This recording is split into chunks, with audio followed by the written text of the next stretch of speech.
We don't know what he's paid. We do know he's underpaid. Also, the owner of the unofficial mascot of the show, Lou, and a once, and maybe once again, Texans fan, Patrick Davis.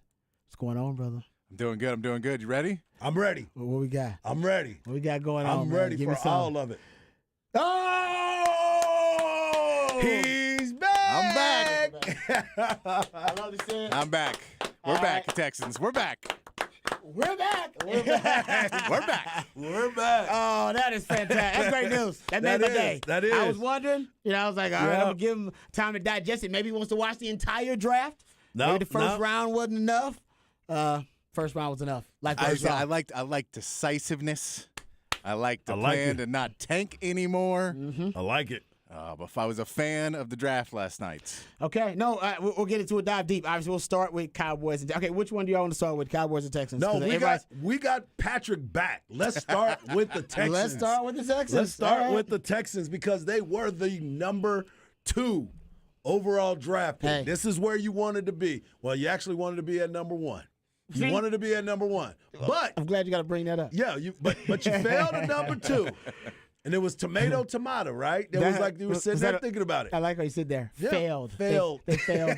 To number Failed 2. to number 2. Yes, you did. Good job. Though. look. You like that? According to Giannis, they just took a step. There you go. They just took a step towards number 2. Well, Don't according make me- to yeah. the Texans, Yep. failure is a necessity. It is a necessity. So yes. that the epic failure that they had for the last few years, apparently that was necessary so that they could be bold, as Patrick Love it, mentioned, love and it. decisive, and make one of the guys. It's one of the gutsiest trades that we've seen in the NFL draft in a really, really long time. For the Texans to draft C.J. Stroud at number 2, and then to trade back up to number 3, trade with the Arizona Cardinals to grab Will Anderson at number 3. That was a bold move. Now, let's but before we talk about the cost of it, let's just talk about the trade. I don't need the cost. Talk about the cost of it, and then it's like the cost of the meal, right? You're having a lot of fun till the check comes. Exactly. Everybody's loving it. Oh, more appetizers. Yeah. Yes, more drinks, please. Oh yes, you're eating like a king and a queen. Check comes, and you're like, oh man, Yep. stomach, I'm a little full.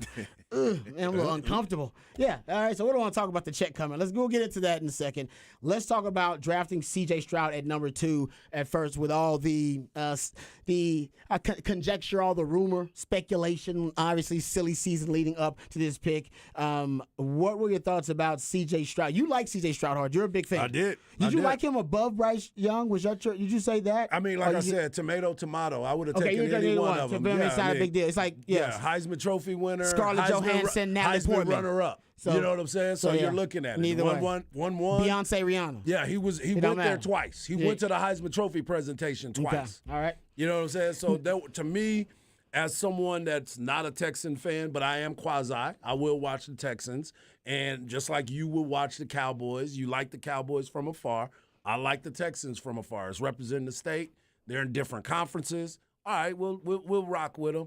I didn't like the tanking. I thought they had an opportunity when they had Deshaun Watson. Obviously, everything went crazy, which is why Patrick kind of left.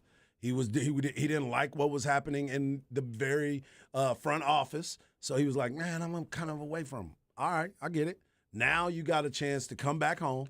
You got a chance to regroup, and to your point, now you're looking like you really want to play some football. You brought in a brand new coach. You were aggressive at the top of the draft, and you made some moves that I believe, if I'm not mistaken, I think Lance Zierlein predicted that they would do this. No, Darren Jeremiah is the one. Daniel Jeremiah. Yeah. Okay, That's the one. That's He the one did. there. Yeah, he I predicted. knew it was one of those Yeah. guys that were saying that, hey, I Yeah, think they're going he to hit- trade up. He hit 3 in the top 10, like just hit him on the money. I think Bijan, he hit maybe Yep, that was yep. Bijan, and he hit basically Texans with he did 4 because everybody got Bryce Young. Yep, everybody But then got Bryce Young. You're right, he got the trade right. Yep, he And sure I don't did know it. how the hell he did it, but that was his last mock draft. That wasn't like That one of was- his mock yeah, drafts. yeah. His last mock draft right Yep. before the draft, like 24 hours before it, it had the Texans making that exact trade. And So I loved it. Yeah, that And he was the only one who still had them on C.J. Stroud Yes. when everybody else had thought, oh, man, there's no way they're picking. They may take a quarterback, but they're not taking C.J. Stroud.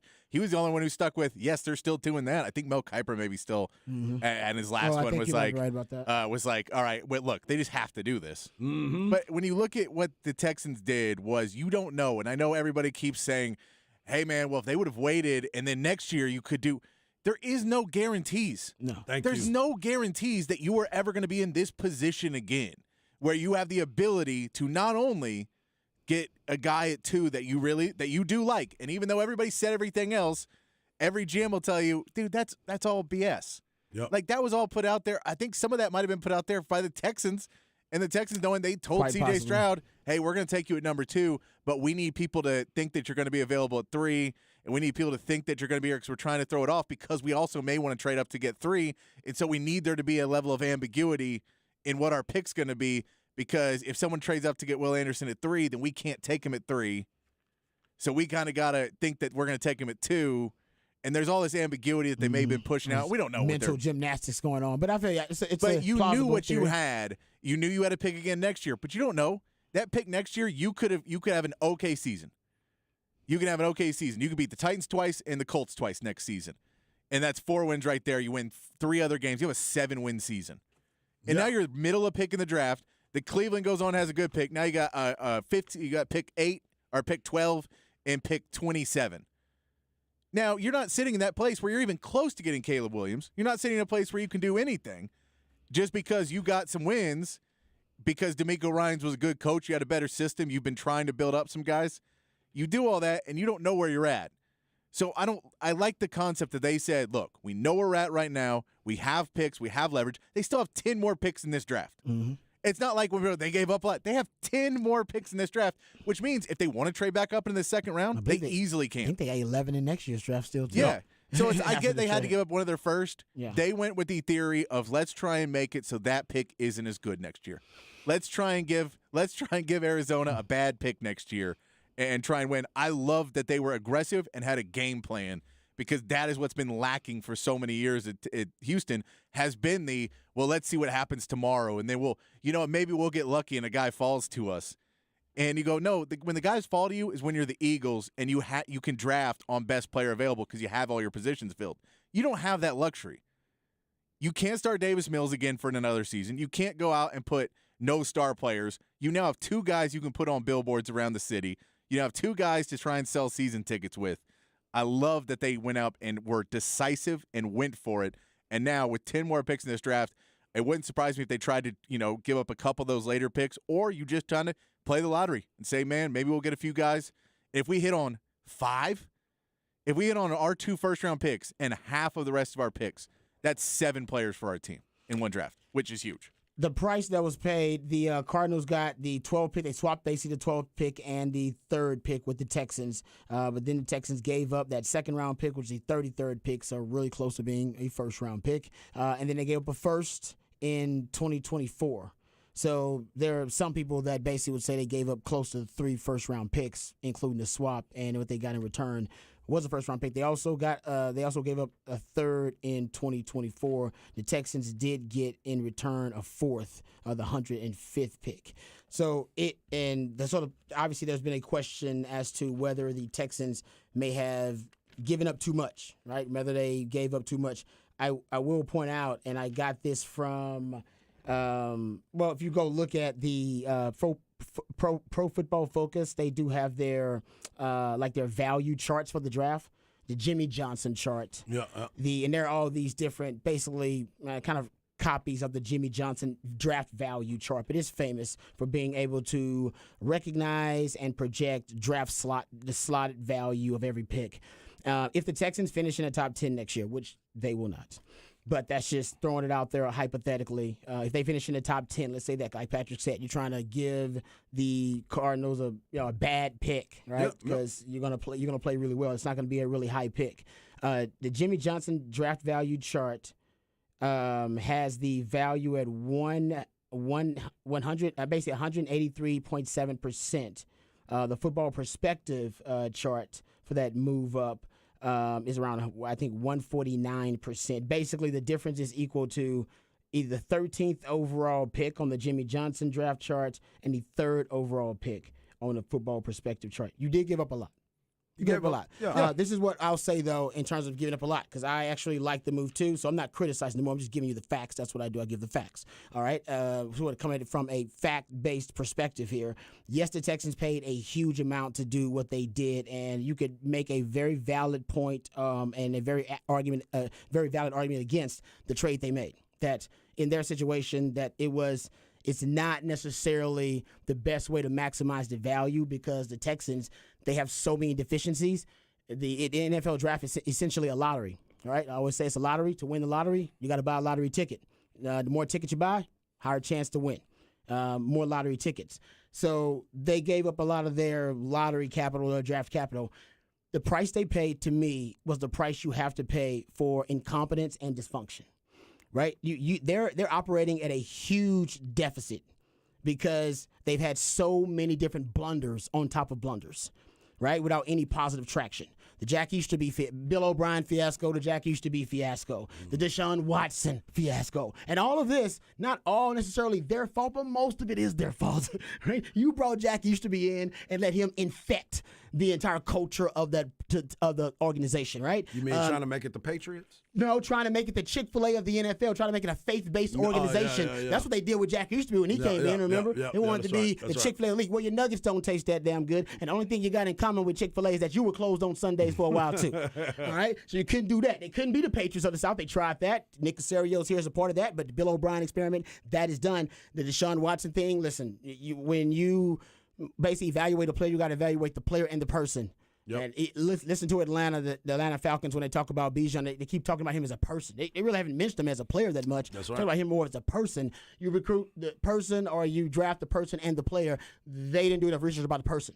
All right, they ain't doing enough of their due diligence about the person. They knew the player was a beast, he was a dog, but they didn't know that the person had some questionable character issues. Right. But I digress. Right. So all of he was supposed to be the Michael Jordan of the NFL, talking about his coach. Right. Exactly. That's what Dabo told us. I remember that. I remember that. He was exactly. supposed to be the Michael Jordan, and he did his off the field stuff. Like I said, we don't know that much about Zay. him. Zay. You know what I'm saying? Exactly. Zay might throw it out there. But but you have to pay the price for that, right? You got to pay the price for that. And the price to be paid for you to transform from being the fuster cluck of a franchise and the dumpster fire of a franchise into being a competitive NFL franchise is they need to kind of reverse this process.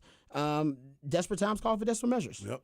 I mean, and this is what desperation looks like. I love the move, by the way. So do I. Because like I said, sometimes, you hit rock bottom, maybe that's the only way you can go, because I think the Texans did hit rock bottom. Love the DeMeco Ryans move.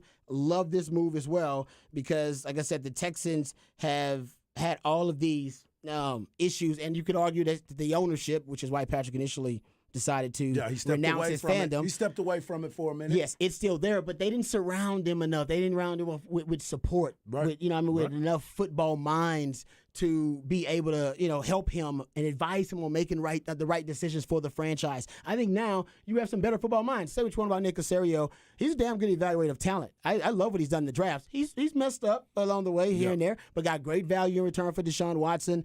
You can argue the back-to-back one-and-done coaches. Okay, might screw that up, but he has his strengths. And everybody within an organization has their strengths. You got to recognize what that is and then try to form an organization whose leadership can be symbiotic, because one person's strength is someone else's weaknesses and that kind of thing. And they don't really have enough of that. That's why they gave way too much power to Bill O'Brien, gave way too much to Jack Easterby, because they didn't have enough football minds around there. So they just trust, this guy's a football mind? Give him everything. Right. So like I said, I like the move, even though, like I said, yes, they did give up too much. But you got to pay a price for being a fuster cluck of a franchise, and to try to transform and try to change the narrative. This was the price to be paid. And let's remember it's that the risk reward, right? They did risk reward. They did tank in 2021 for the 2022 draft, and they got Derek Stingley, good player. But is that really? You know what? Let's tank another year. The number 3 pick in the draft, they get Derek Stingley. It's fine. Love it. But that's transformative? Yeah. You now your team and you go, man, now we're good.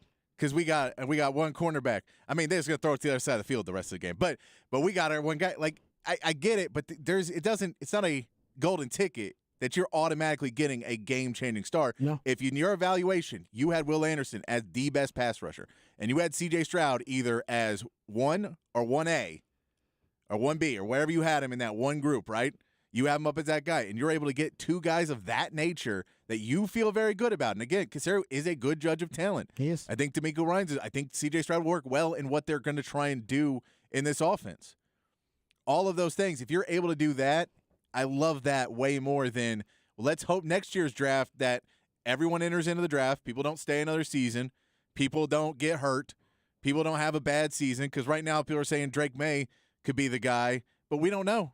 We saw Sam Howell.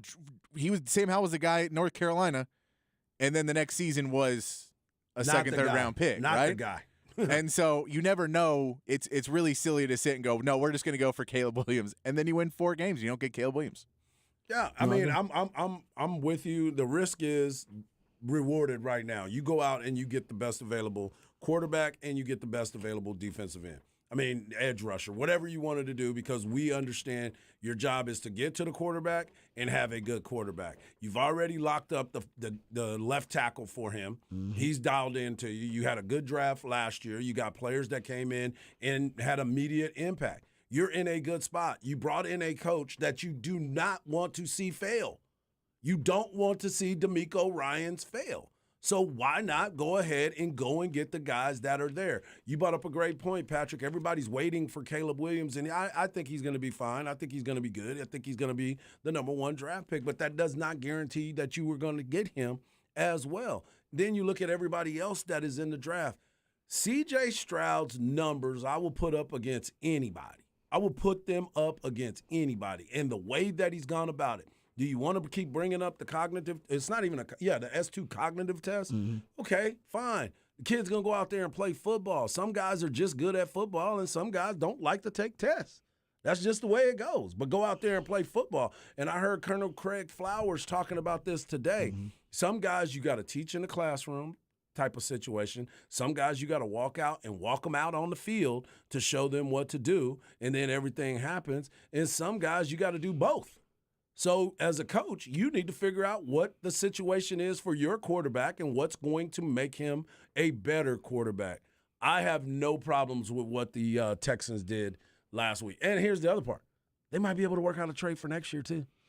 They may be able to work some trades and make some things happen going into it. They still got plenty of draft capital. Exactly. But, yeah, I mean, like I said, they got a lot of draft capital in the Deshaun Watson deal, and this is how they chose to spend it. I got no problem with what they did. I thought, considering how deep they are, at kind of deep in the hole, if you will, and this franchise for a while was downward spiraling until – I think getting Nick Caserio was a big move, and then the D'Amico Ryans hire was a really positive move. And now I like these 2 moves as well. But it is possible that they paid too much, but it's okay. Like I said, a price has to be paid. You had to pay that price at one time. You can't you can't make decisions like you've made as a franchise, mistake after mistake after mistake, and not expect to pay the price for it. I mean, they've been the most incompetent, inept franchise in the NFL the last 5 years. Y'all realize that? Yep. I mean, you're talking about gross imbecility. You're talking about decisions that no other professional franchise would make, and you're making bad decisions that way. You got to pay the price for that. So, yeah, you do. And I mean, and throw in the fact that, even if Will Anderson and C.J. Stroud both don't work out, even if they both don't, then you go, okay, we just got to start trying to rebuild, start building up our franchise again and go again. But at least you've made a move as instead of just delaying this push. So you go, we're just going to delay it for 5 years. And then if that doesn't work, because there is still no guarantee, then we're going to have to reset. But now it's 10 years until we maybe good. Like, you have to take shots in the NFL. Yeah, you do. You have to go for it. And if you don't, then you will never get even anywhere close. And for some reason, people would rather just be like, no, as long as you're always the worst, then at least we get draft picks and we can be happy for 3 months. Yeah. Like, no, man, I get you may get in the middle, you can try and reset plenty of ways if it doesn't work out, but you have to take the shot. And I love the fact that they actually finally, D'Amico Ryans came in and said, no, I didn't come here to tank. I didn't come here to lose again. I want Will Anderson, and I think we need a quarterback. So let's go get both. It was a good move. It was a good move. I'm down with it. I think everybody was excited about it. Yeah, the Texans actually, that was the move of the draft, and everybody was surprised and shocked by it, except for Daniel Jeremiah. Except for Daniel Jeremiah. So when it started happening, I was like, this is going to work. I know. I was looking at his mock draft the rest of the time. Like, do you know something? Yeah, he might have been dialed in on that thing for sure. Texter says, I love this one. He said, Patrick definitely missed his ex. Yeah, bring him back. He should. That's his team. That's perfect, bro. Let's talk about the Cowboys really quickly and what they did in the draft, because this was a little surprising for some on the other end. I've done some research on Mozzie Smith, and we'll dive a little bit deeper into it, of course, his impact and how the Cowboys want to use him. But, man, the Cowboys, as I've said on this show many times, since 2011, no team has drafted better than the Cowboys in the first round. They're tied with the 49ers for the most all-pros drafted since 2010 and since 2014. Yeah, I mean, it's even if you don't like it, it's hard to argue with the Cowboys record in the first round. You got to give them the benefit of the doubt. No doubt about it. Give them the benefit of the doubt. As I said before, and we talked about this a while back, when Will McClay is over there making picks, you got to kind of trust it. You can sit there and fight it, and you think you know more. Y'all, that's not the guy I would have went for. Well, you're not sitting in that room, and the picks that he's hit on, they have been very, very frequent. I mean, not frequent. They've been very often. I believe in what he did. Was I shocked by it? If you go to the Horn page, you would see that I was shocked by it. Because here we are. They were doing this special. It looked like they were trying to tell us that they were about to get Michael Mayer. They was about to get the tight end. The whole camera was on him, depending on what station you was watching. Everybody was showing his highlight. This is the pick, because everybody was brainwashed by the Cowboys and what they normally do in these situations, because everybody's mock draft had either him or Dalton Kincaid going to the Cowboys. They were like, oh, he's going to fall right to him. They're going to fall right to him. Then all of a sudden you sit there and you look and you're like, they decided to go elsewhere. Yeah, and especially when Buffalo trades up for the pick before them to take Kincaid, because they think the Cowboys are going tight end. Exactly. And they don't think that he's going to be there after the Cowboys. So they do that. So you go, well, they're definitely going tight end. If the Bills know they're going tight end, they're going tight end. Exactly. And they did not. And they did not go tight end. And this is, and you listen to not Mike McCarthy, but you listen to Dan Quinn's excitement with the pick. You hear Micah Parsons elsewhere talking about, this is the guy that I wanted. I thought this was important. And Rod, I'm going to give you credit because you kept talking about this the entire season with the Cowboys. They had to get run support. They had to get someone to stop the run. They were going outside of their draft to go and get someone. They missed on Tristan Hill. Obviously, they got rid of him. But now they're taking a chance on this kid from Michigan. You got a chance to go and look at him. You saw the videos of how strong he was. I heard E. Hogan talking about Bruce Feldman's article in The Athletic, talking about the biggest freak in the draft. So you sit there and you look at all this stuff, and you're like, well, maybe I just wasn't paying enough attention to what Michigan was doing. We were too busy looking on the offensive side of the ball. We were never really looking at the interior side of the ball on the Cowboys. And I said that.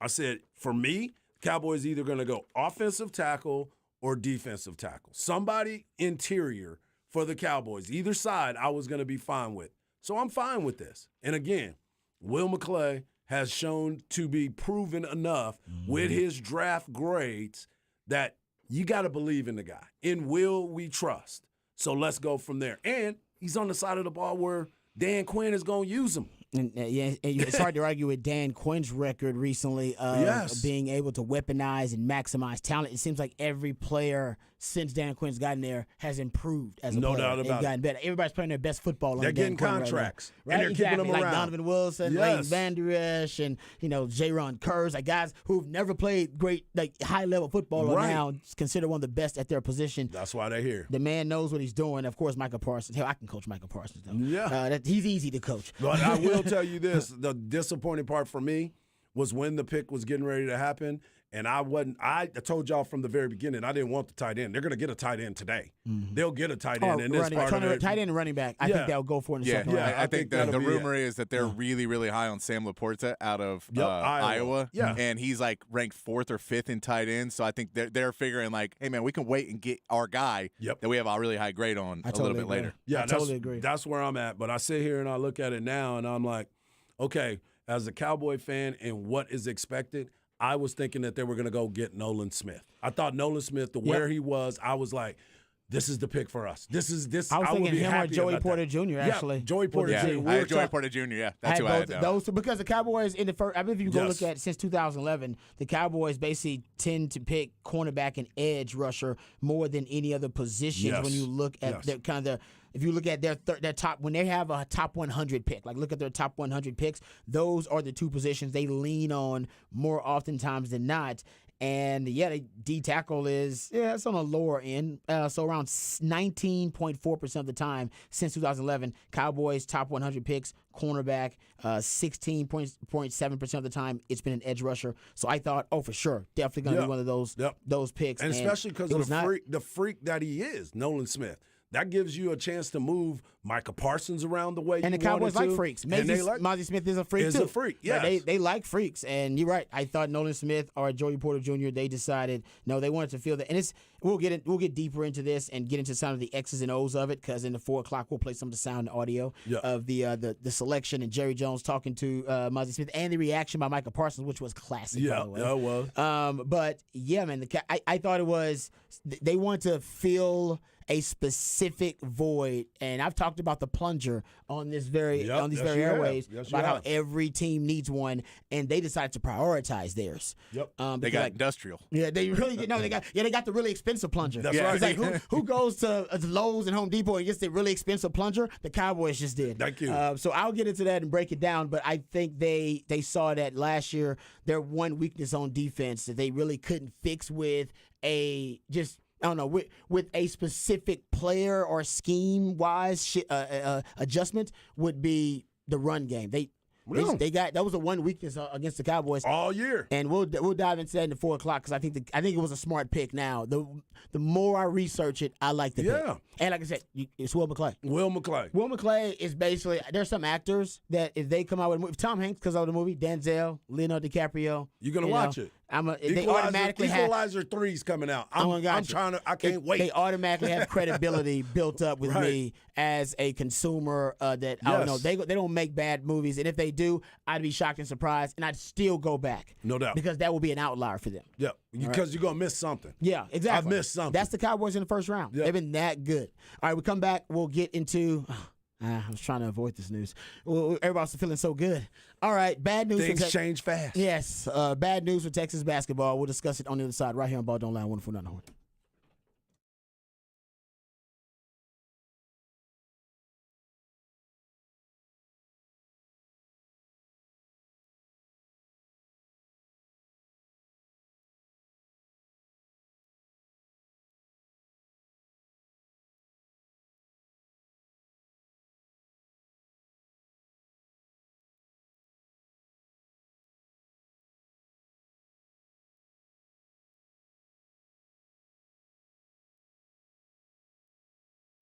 Mike Hart here, and I want to talk to you about All Stat Beer. Do yourself a favor. Go to allstatbeer.com/beers. You're going to see an assortment of beers that will make your mouth water. I mean, no matter what type of flavor you desire, Allstat has something for you. And if you don't want to just look on the website, take a trip out to their brewery right out there in Fredericksburg, Texas. It is a beautiful state-of-the-art brewery, and the brewery prides itself on its award-winning German-style beers. The weekend is upon you, so get out there right now and enjoy some live music. Take some friends out there, enjoy some great beer with some great food, and, of course, the great friends. Go to allstatbeer.com, find a local watering hole where you can enjoy some or where you can pick some up. No matter what, make Allstat your beer of choice. Allstat beer is made with 100% true German ingredients, whether it's the hops, the malts, and the yeast. I know you love all that flavor.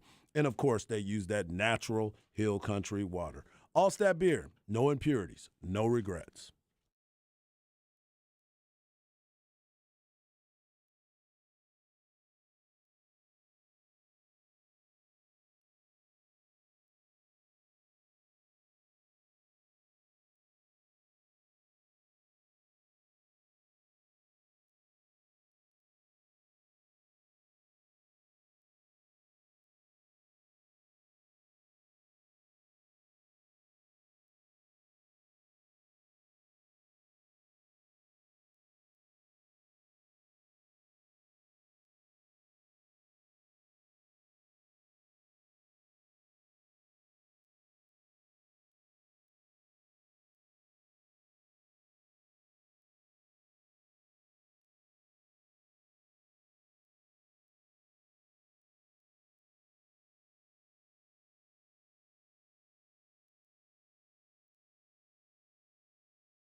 Welcome back to Ball Don't Lie right here on 104.9 The Horn. It is a 512 Friday edition of Ball Don't Lie. That's when Patrick plays jams from local bands and artists, very talented people who that you actually have a chance to catch right here in the live music capital of the world. That is Austin, Texas. Who we jamming right now, Patrick? This is Jomo and the Possum Posse. They're playing tonight at Sagebrush. If anybody has seen Guy on a Buffalo on YouTube, these are the guys from Guy on a Buffalo. Their songs are a little bit more comedic. Country band, but this song is called Familiar Faces at the Adult Video Store. That's the whole name of it? It's called Familiar Faces, but it's Familiar Faces at the Adult Video Store. Wow, I like that. What's the name again?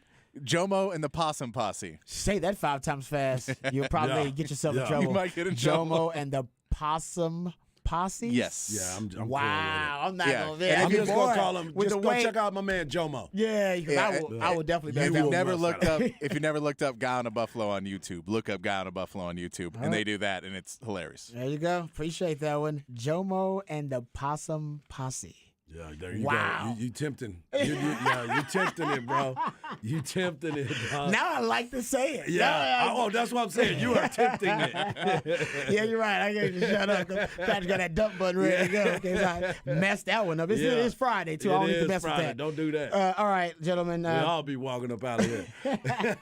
Okay, so for Texas basketball, you had good news and bad news. Yes, you did. Well, maybe it's great news and bad news. I would say great news and bad news because let's start with the great news. Okay, let's do that. Texas basketball via the transfer portal, they did sign Max Abmas. Asmus. Asmus? Yep. Oh, yep. sorry about that. So, It is spelled Admus, but it's pronounced Asmus. oh, there you go. I appreciate the Because I think correction. he's German, As- if I'm not mistaken. I think there's some German to it. 'Cause It may be. I heard Chad, not Chad, but I heard Jeff Howe talking about it. I know that when I went back and I've watched game film of his and I've done and looked into it, it's Asmus is how it's pronounced. So Oh, it's you know. spelled Abmas. Let It is me- pronounced as Asmus though, There you go. because So, you're going to need to know it this season. even the phonetic spelling would be weird on that one. Yeah, you're It- gonna- it- I'll it's tell like you it this. don't look nothing like the. No, Yeah. but I'll tell you this: you're going to need to know it this season because Yeah. his name is going to get called a lot. Yeah, because apparently, I mean, this guy he's a bucket. Yeah, he is. He is just a bucket. He led the Summit League in points 3 different times the 4 years he's played there, and in points per game, and in points produced. And he actually that was that stretch in March Madness, so not just against Summit League competition. Correct. He had a stretch in March Madness, guys, where he scored 80 points and averaged damn near 27 points per game in that stretch. First player since Steph Curry in 2008 to score at least 25 points in each of the first 3 rounds of the NCAA tournament. A Yeah. bucket. Yeah, he averages 20.8 points his career. Like that's getting to where you need to be. So are we talking about an And upgrade being over able- Marcus Carr scoring? And I will tell you, he also is known to play D. There you go. So So, we- yes. we're So talking yes, about an that's upgrade the over upgrade. Marcus Carr as a scorer. Yeah, so now the question is, can he do that in a Power 5 conference? That's what I'm saying. Like, so yeah, that's the we saw him question doing it in the because tournament there, but you know, Marcus Carr in Minnesota, which is Power 5, was putting up major numbers, but he was more of a bulk scorer Yep. at Minnesota, but a really good scorer. And at Texas, when you add in other pieces, now he's going to be playing with a guy like Dylan DeSue, which is not a guy he's played with before. And Possibly Tyrese Hunter. possibly Tyrese Hunter. So there will be other options. So it is going to be a little different, but the entire package of what he brings, passing wise, defensively, and the fact that you can go to him at the end of a game if you need some buckets, and that's a guy who is a bucket. It's a huge addition, and one of those ones you really needed to see. You needed that big guard to come in, and so that. And the fact that came in 5 minutes before the Texans made 2 picks last night, I was just sitting at the table like, what is happening? Yeah. You're right. That's some good news right there, especially if you are a Texan/Texas fan like my man Patrick is now. Yep. Because he came back Yes. last night after that great first round by the Texans.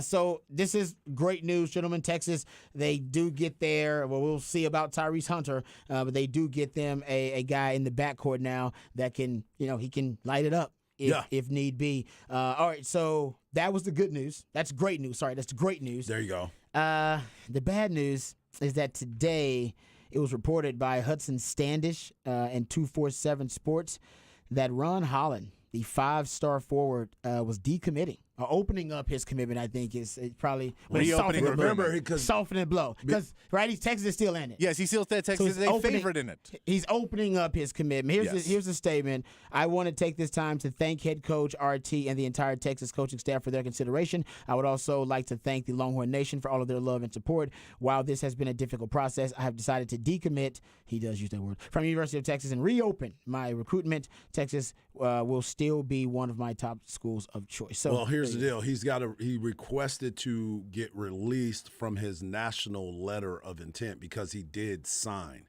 He had already signed his letter of intent, so now he not only decommitted, he had to go through the NCAA and the University of Texas to ask for his release from his national letter of intent. So there's a lot of layers that are ending up having to go through it. You got to see. The NCAA is going to be like, okay, cool. Whatever, because they don't want care to be about litigation. They're like, don't sue us. Don't sue us. Just don't sue us, though. You get whatever you want. My neck, my back, my neck, my back. I'm gonna get Please up out don't of sue here. us. That's right. Yeah. So they backed it off, and now he still says that Texas is one of his favorite schools. But you know as well as I do, when you see things like this, and maybe the bag wasn't heavy enough, there might be some things that end up coming out that hopefully he comes back. Hopefully he comes back because everybody's thinking that this is Coach RT's situation. Look, man, they had 2 people in that class. 2. That's it. There wasn't a big recruiting class. So when you get a kid like A.J. Johnson who already wanted to go pro, he wanted to do that, you felt that I wasn't worried about it. And again, this is that off time. Again, this is the off time to where I'm sitting here looking at it and saying, you still have time to make this all work. There's guys in the transfer portal. There's other guys that you can go after that may end up making a difference on this team, may not. I don't know. But let's not panic and let's not beat up RT right now because people, you know as well as I do, oh, see there, that's what happened. Oh, they shouldn't have gave it to RT. They trying to give a feel-good story and he can't keep recruits. Man, we're in a day and age, and I said this before, recruits are just that. Until they get on campus, you are not secure. You are not even in that realm of possibility because people can change their mind. You talked about it before when Arteria Morris went home. Everybody was in his, man, they ain't use you right, man. You need to get in there. Come on over to Grandpa's house or Uncle Ron's house and let me tell you, man, I got this homeboy that used to coach at the other place that he been telling me that you be a starter over there. For the record, I didn't here too. For the record, I didn't do that voice. Oh, for the record, I that's not your voice. That's for the record. I think it's hard to shady uncle voice. That was the shady uncle Shady voice. uncle, yeah. For the record, you're correct. That was not you. But no, I agree with a lot of what you said, especially, I hate to go immediately to this, but I do think that it just could be about renegotiating the contract. Yeah, exactly. It's just that simple. It's like, hey, man, I know I agreed to come here for this much, but another team or program might have offered something a little bit more, maybe somebody on the team, has said, hey, man, I'm getting this much. Like, oh, you getting how much? Hold up, man. Let me. Yeah. The signing of. Yeah. In the NIL world. What's his name? Asmus? What is Asmus. Asmus. Asmus. Yeah, that does happen. There's talk about kind of renegotiating those NIL deals. And let's not forget, this is a kid who, when he went to Texas, was probably where they went. He has a potential to possibly be a lottery pick in a year, maybe, but probably a first rounder. And now he's projected in pretty much everyone's picks as a top 5 pick, if not higher. So we think he's going to like Australian League or something like that? No, he would go G League most likely. He would stay here, but he may go to another school. But it changes your recruitment when you go, hey, man, we agreed on a lot of things when I was a probably 2-year project, but maybe if it was 1 year, maybe I could make it. If I played really hard, I could make it in the back end of the lottery. And now I'm being looked at as one of the best 2 to 3 players in college basketball this year. And my phone is ringing off the hook from people that aren't calling me to tell me that, hey, just let you know, I got a check with $2 million with your name on it in Kentucky. Now, is that real? Maybe, maybe not. But, that I think there's people that are calling him. I think G League's probably reached out to him. Yep. I think there's people that have reached out to say, hey, look, you need to rethink what you're doing. We're not saying do anything. We're saying rethink what you're doing and let us give you a pitch. And we can't pitch you if you have a national letter of intent. So we need you to get out of that, and then we can talk. Yeah. And so I think he's done the first part, and now that he's done that, he can have actual conversations again. Rodney's going to have to go try and recruit him again. The BMDs are going to have to go after Holler him at him, again. Rob. Hey, BMDs. hey, I'll tell you this. Hey, you ain't paying Arch Manning? Go get Ron Holland. Yeah, take that Arch Manning money. Because if we're talking about a top 5 pick for Texas basketball, that is a huge thing for a program. No matter who your coach is, no matter who else, a top 5 pick in the NBA draft is a big thing for a college basketball program because it helps you recruit on and on down the line. So if you can reach in your pockets and Like the church, try to help with the building fund. we're gonna pass around and play for Ron Holland, everybody. Yeah, I don't think Texas needs the building fund. They got a printing press over there. They keep printing money over there. So no, it's a good point. I do think they need to. Yeah, I mean it's probably going to be about if he's considered to be a top 5 pick, if he's getting that kind of projections, it's going to be an obscenely capacious bag you got to drop off. And for the texter who said, this "What if he young goes man. to Ole Miss?" Then I'll eat my hat. He ain't going to Ole Miss. He is going to a better or a bigger name college program if he goes to their college program. He is again a top 5 pick in this year and next year's NBA draft, and that is what has changed. That changes money, that changes playing time, that changes everything. And with Texas, I'm sure he talked to Dylan Mitchell. We've already seen Dylan Mitchell post on his Instagram that that Ron Holland decommitted, and so he may be hoping that Ron Holland comes back. And maybe that helps out, but that's all. There's only one basketball on the court.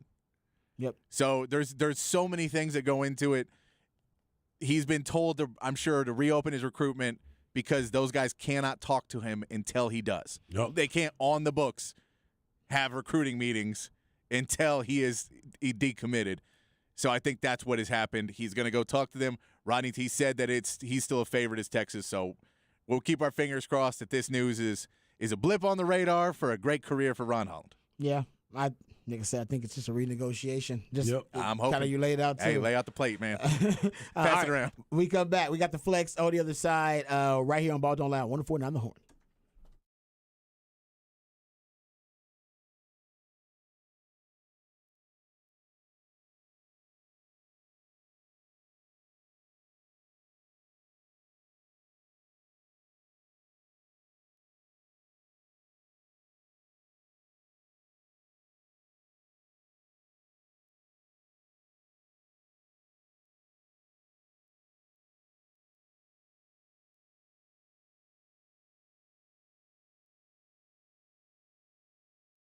Hey, folks, this is your boy Hardball Harge, and I want to talk to you about my friends over at the Lee Kitchen and Tavern. It's chef-inspired comfort food with 4 Austin area locations right in your neighborhood. I promise you that. It's Austin owned and operated. Whether you want to dine in or pick up, maybe lunch or dinner, the League has something for you. It is April, and you better hurry up because the month of April is almost over. Get over there and enjoy that April cocktail of the month, the sangria. How about one of their April entrees, the salmon roulets, seared ahi tuna, or even the Wagyu shepherd's pie? How about the burger of the month? That's right. You got one more chance to get over there and get that burger. It's the chicken parmesan. It's fried chicken breast with marinara, mozzarella, pepperoni, basil, toasted on a baguette bun. That's right. Get over there.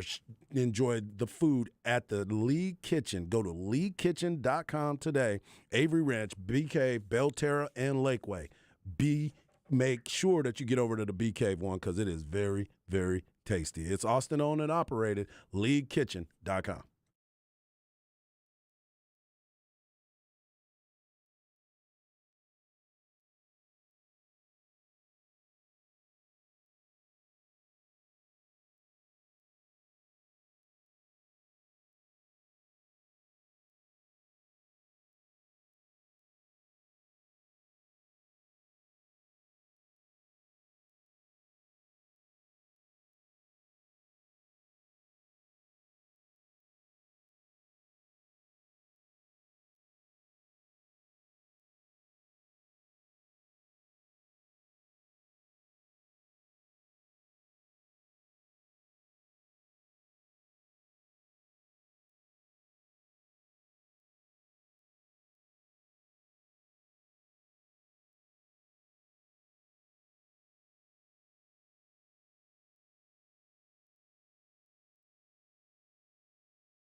All right, welcome back to Ball Don't Lie right here on 104.9 The Horn. It is a 512 Friday. That's my man, Patrick plays jams from local bands and artists. Very talented human beings that you can catch live right here in the ATX. Who we jamming right now, Patrick? This is Empty Trail, and they're playing tonight at Come and Take It Live. Oh, I know where that is. It's a nice spot. I'd recommend it.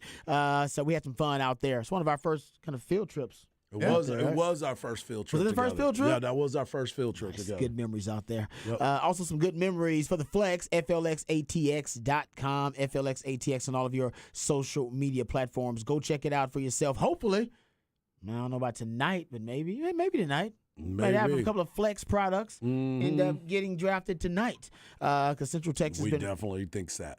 Right? We definitely think that. Well, we hope so. It's definitely been represented more the flex area, Central Texas, in the last few drafts, and hopefully that's the case coming up tonight. We'll talk some more draft coming up next segment in the 4 o'clock. We'll get into the Cowboys because we talked about the Texans because the Texans were actually the biggest story of the draft. Yes, they were. Strangely enough. And also shout out to all the folks out at Pluckers. All the Pluckers, by the way, because they were fantastic. You were at the Link location. I was at the Link location for a while doing Ball Don't Lie, and then went to the South Lamar location. So shout out to all the folks out there, man. They were great. Shout out to Jackie because she was basically she ran the dance. She's the GM of the draft for us because she kind of ran the show. Shout out to Isaac at ours because he was running things over there. Yeah, got everybody signed up, got everything organized. So appreciate her efforts and appreciate all the fans who came out, man. We had a lot of fun. It was fun. It was great to share our the joy and the disappointment together. Oh, and shout out to my man Elijah. And Julian, Ivan, Mike, they actually got a lot of the picks too. Yep. I love it. I would say we got 7, and I want to say that group got 2 of them. Yeah, we had one group. They had the entire table get every one of theirs. They were spread out throughout the evening, but they had 3 guys at their table. All 3 of those guys got their pick correct. Doing homework. And they were like this. Everybody was rocking with it, and I kept, if you ain't sipping, you is tripping. I like that. No, I did. I really enjoyed the passion that people had. People come up and they'd be like, hey, man, who'd they pick for the Vikings? I'd be like, oh, they picked this.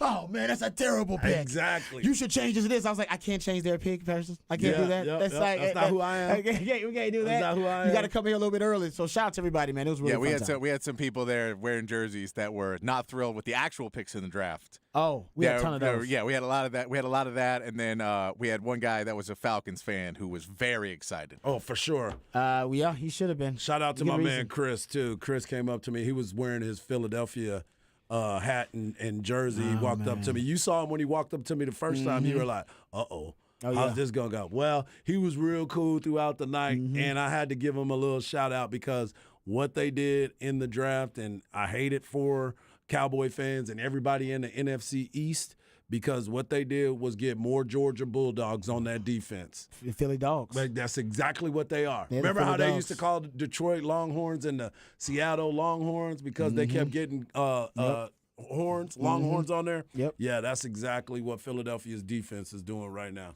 They had 4 players from that historically good Georgia defense. Yeah. And they might have got the 4 best players. Thanks, man. It is.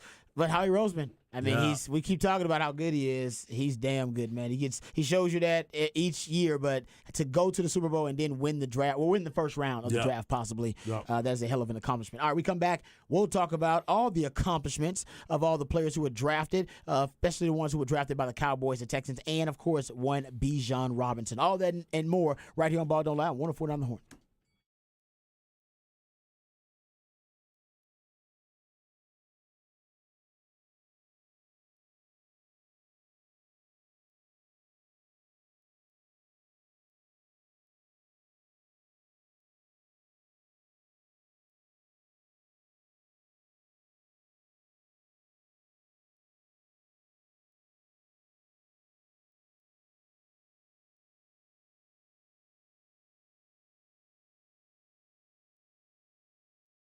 Hey, what's up, folks? Lifetime Longhorn Rod Babers here. Austin is a beautiful city. We all know it. That's why we live here. We love this city. Well, part of the reason it is so aesthetically pleasing to walk around Austin, drive around Austin, is the skilled craftsmanship of our friends over at Ironworkers Local Union 482. They've been helping shape this great city since 1935. You see the labors of their love all over this great city in iconic landmarks like DKR Stadium and the Pennybacker Bridge. And as the city continues to grow and thrive, so does Ironworkers Local Union 482.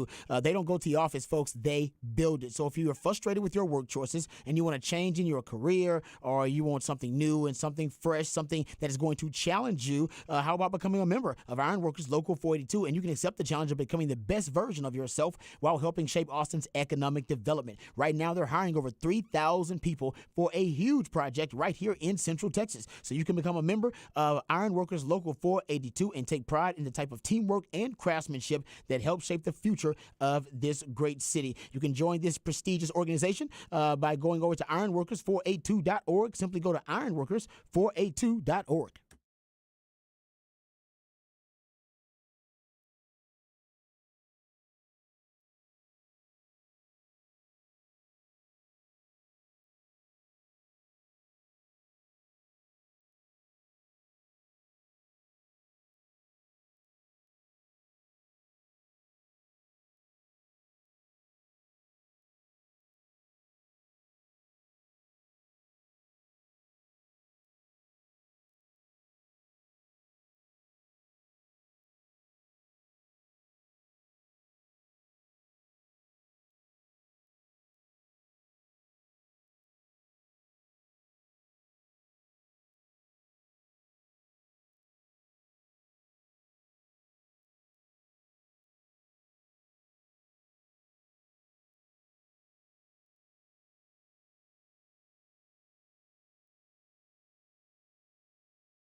Welcome back to Ball Don't Lie right here on 104.9 The Horn, 512 Friday edition of Ball Don't Lie.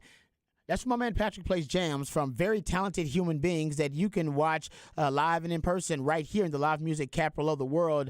Who we jamming right now, Patrick? I like this. Soulful. Legendary Malford Milligan. He has played in bands around town for a long time. He has amazing voice, amazing talent, and super nice guy, too. Wow. No, this is a nice jam, too. Yeah, Malford Milligan is the man. Okay. What's the name of this one?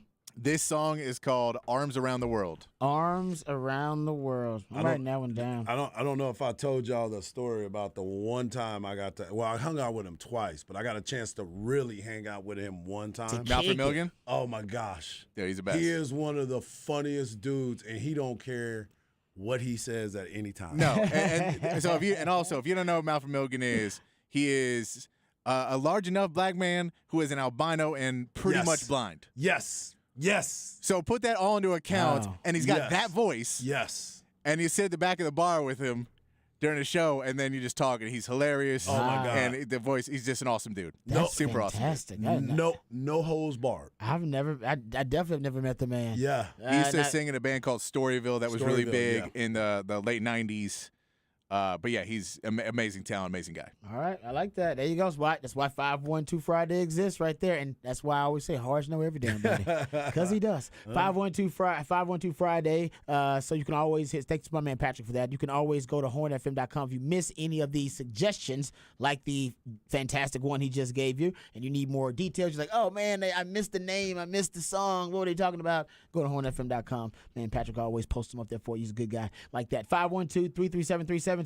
Also the number to the Specs text line. You're the pulse of this thing, the heartbeat of it, so we want to hear from you, and your participation means a lot to us. So hit us up there. Also, you can hit us up via Twitter. My man Harge is at Hardball Harge in the Twitterverse. Patrick Davis at It's Patrick Davis in the Twitterverse. He's also now back to being a Texans fan. It's official. Put on the hat earlier today. All he needed to see was one round. He saw the Texans. I need to see bold, initiative. decisive Initiative. Action. Yes, and passion.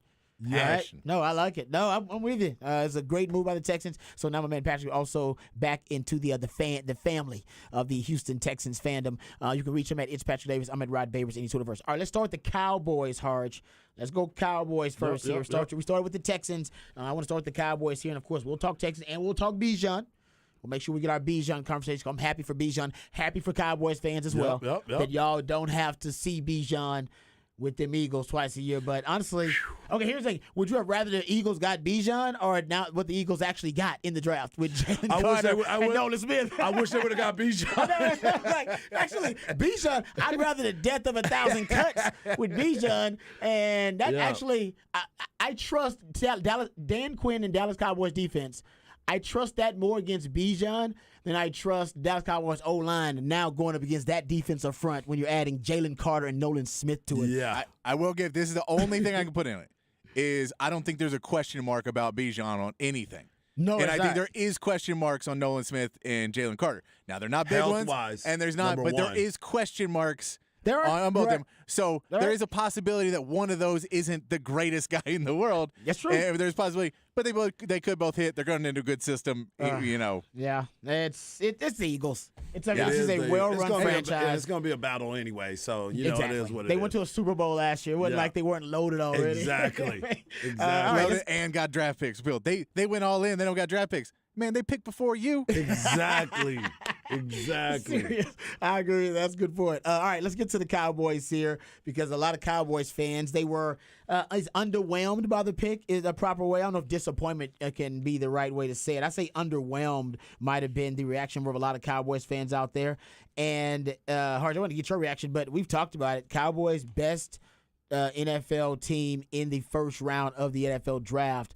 They've been really, in terms of their hit rate, they've drafted as many All-Pros in the last 10 years as any team in the league. The 49ers, I think they're tied with, and they've drafted more All-Pros in the last 8 years as well. So you go look at it in the first round. You go look at it, they're good. Will McClay, since he's taken over, they've been money, straight cash, homie, in the first round, whether you like it or not, or whether you're underwhelmed or overwhelmed by it. I compared it to some of my favorite actors. There's some actors I don't really need to see the trailer, but if I find out Tom Hanks, Denzel, You say he's making the Equalizer 3? I haven't seen the Yeah. trailer. I don't need to. Yep. I'm going to see the Equalizer 3. By the way, you need to see the trailer. Makes you even know. It makes you want to be a part of it too. You need to watch that trailer. You need to watch that trailer.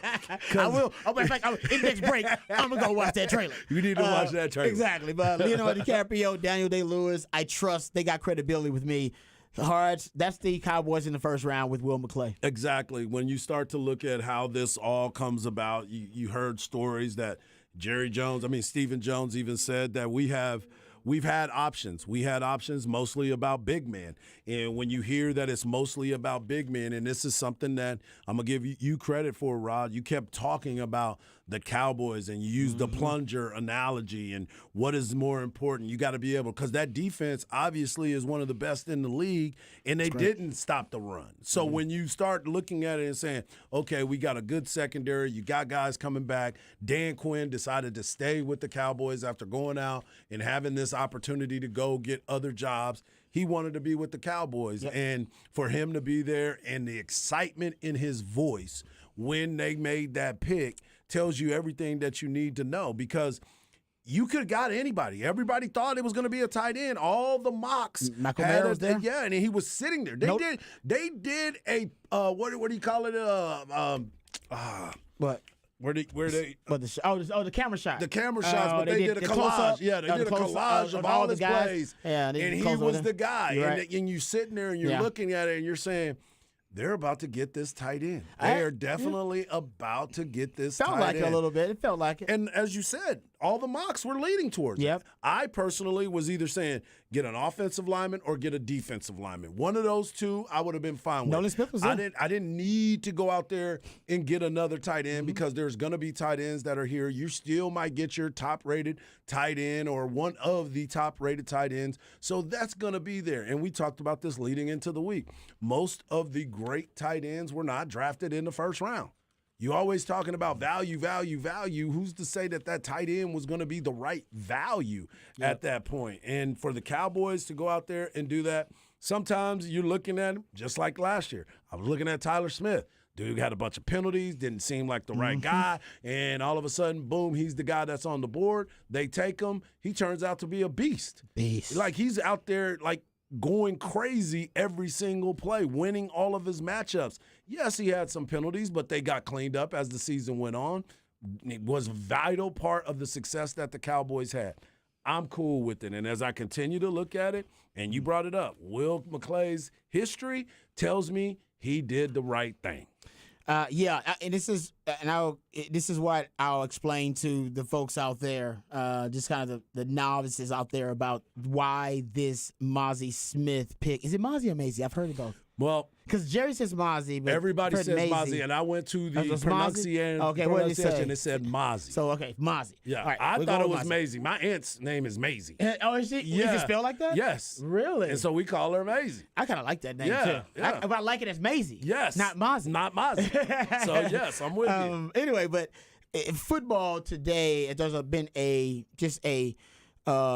a takeover about the zone running scheme. Is really dominated the run game concepts in the NFL for the last few years. Everybody wants to run the Shanahan run scheme, basically. So there's a lot of outside zone, a lot of inside zone. Outside zone meant to stress the defense horizontally, and it's meant to try to find gaps horizontally and force those defenders to run down the line, right? Down the line of scrimmage, really to the extreme, all right? Try to stretch them and stretch. They literally call run the plays a stretch. Stretch them as far as you can to the sideline, because most defenses aren't equipped, all right, to be able to contain the outside zone, especially when they don't actually know where the hole is supposed to hit.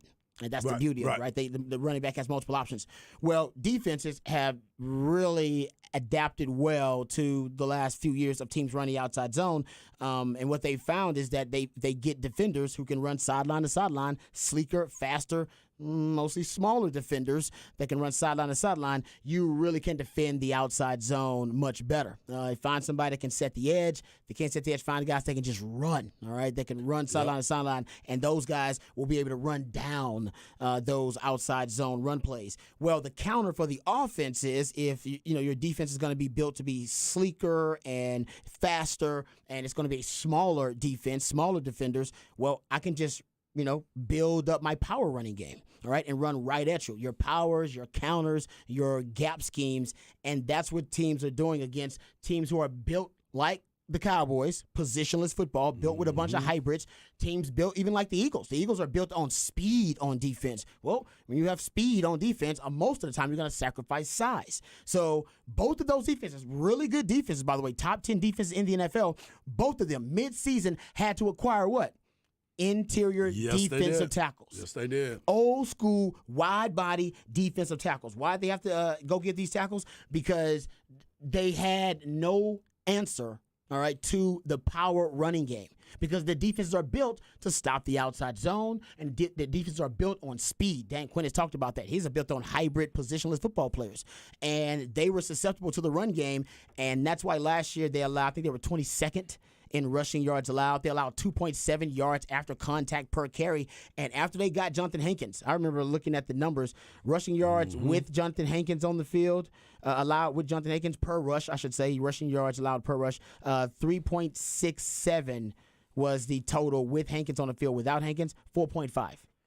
So that's a huge that's difference. A big difference. And he should say 1 year kind of mercenary guy. I know they re-signed him this year. The Eagles did the same thing. They went out and got Ndamukong Suh. They went out and got Linval Joseph because Jordan Davis, who was their, kind of one of their top picks, their first-round pick, he was designed to be that guy, but he kept getting hurt, and he wasn't dependable. So they saw that as a weakness anyway, and they addressed it early on. And I compare it to a plunger, right? It's not a lot of teams want to have a high-priced plunger in their house. There's really no reason to have it. No team wants to have a high-priced defensive tackle, interior D-line, because there is a lot of wear and tear. You wear out really, really quickly. But now we're seeing teams prioritize it because, like I said, the counter offensively is to go power running scheme at all these hybrid positionless football type defenses that are built and constructed to defend the outside zone, the inside zone. And I think that's why the Cowboys decided in that division, you got to go against the Eagles, and they run the rock, and they run the tush push, which the NFL, by the way, did not they did not make it illegal to run the tush push, which is basically the souped up version of the quarterback sneak that the Philadelphia Eagles have become famous for.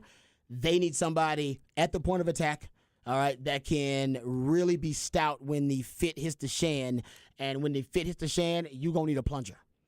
And no doubt. It ain't pretty. And you may not want an expensive one because Jonathan Hankins is a 1-year mercenary. He's kind of the Cowboys plunger, but they decided they wanted the really nice one. They went to Lowe's and got the $25 plunger. Most people wouldn't do that. That's why Cowboys fans are like, why would you get that guy just to plug gaps up front? Because it's a necessity. You only realize how much you need a plunger till you don't have one. And when the fit hits the shan, and it's going to be ugly for everybody. And everybody's running to go get one. It's a last-minute type of deal. So, I'm with you. And to your point, that's what the Cowboys did. It was a last-minute type of deal, going out and getting it. Now you're drafting. Now you're developing. Yes, you missed with Tristan Hill. We all understand that. You've missed before.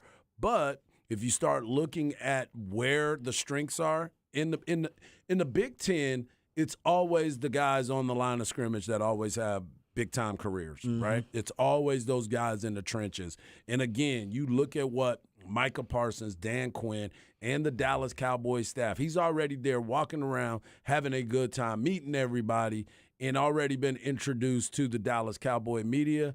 This is the right pick. We got to believe in that and trust it. No, it wasn't a splash one. No, it wasn't they went against the grain of where everyone thought they were going to be. But it was a great pick, and let's just see how it pays off for you next season, especially in that division, where there's a lot of running teams.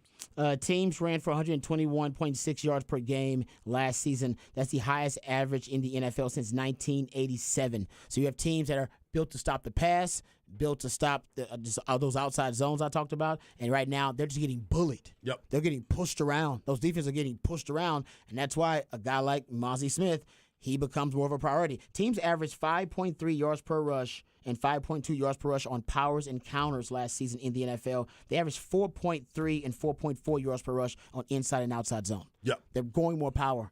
And if they're doing that, hell, the Eagles will do a ton of it. You better make sure that you got some girth down there. All right, so let's hear from first hear from the Cowboys. Not hear from them, but this is the call, actually, the audio of the call that was made to Mazi Smith right after the Cowboys put the name in and were ready to draft him, and they were getting ready to call his name. Here's the call that was made by Jerry Jones initially, but then they let the head coach and Dan Quinn get on the phone as well. Here is the audio.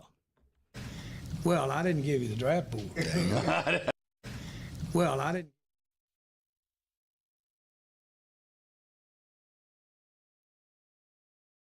Is this Mazi, Yes, sir, this is Maz. the Cowboy? Yeah. Well, We making it happen. Mazi, I'm telling you, it's our thrill to be able to call you. This is Jerry Jones. And Yes, sir. tell you, we just turned your card in. We're drafting you for Thank you. be our Oh, yeah. big part of our defense. And but I want the coach to say to you, everybody's wanting to say hello to you, but congratulations on your career and for working as hard as you have to get there. And Yes, sir. boy, we're excited about having you come in here. We're excited about the team, but the defense you're playing on as well. Yes, sir. But Thank here's you your so head much. coach. Here's your head coach, Mike McCarthy. Yes, sir. Yes, sir. Hey, Mozzie, how you doing? You having some fun? Yeah, I'm great. Yeah, I'm great. I'm doing great. Where are you right now? You home with your family or? Yeah, just with my mom, me and my mom. Okay, that's awesome. Hey, congratulations. Enjoy this time with you. Obviously, we'll get to work when you get here, but can't tell you how excited we are to have you. You'll be a phenomenal fit. You crushed it in your visit here, so you're at a great place, young man. Congratulations. Yes, sir. Thank you so much. Thank you so much. All right, Mozzie, enjoy yourself. Hey, I'm going to pass you over to Dan Quinn, our defensive coordinator, okay? All right, bet. Hold on. Mozzie, this is Coach DQ. Yes, sir. What up? What up, big dog? What's up, man? How about this, huh? Yeah, that's crazy. It's crazy, dude. Yeah, well, you did it, bro. We can't wait to get you here, man. We Yes, can't wait sir. to get rocking with you. Yes, sir. Yes, All right. sir. Yes, Well, sir. I'll give you back the call, and the guys will get you rocking to get going. Yeah, All right, thank congrats, man. you. Yeah, thank you, Coach. Yeah, there you go. Big dog. What up, big dog? They seem like they're close. Seem like they're close already. Yeah. Seem like they're already close. Micah Parsons apparently also really close to this pick because based on this audio, this is exactly who Micah Parsons wanted. This is Micah Parsons. He was on the Bleacher Report draft special. So they were watching the draft, giving him the updates. Here is Micah Parsons' reaction to the Mazi Smith pick. The Dallas Cowboys select Mazi Smith. Let's go, man! Let's go! Dan New! Yo, look at the text, man. I told you Dan wouldn't let me down, man. Dan wouldn't let me down. Read the text. What does it say?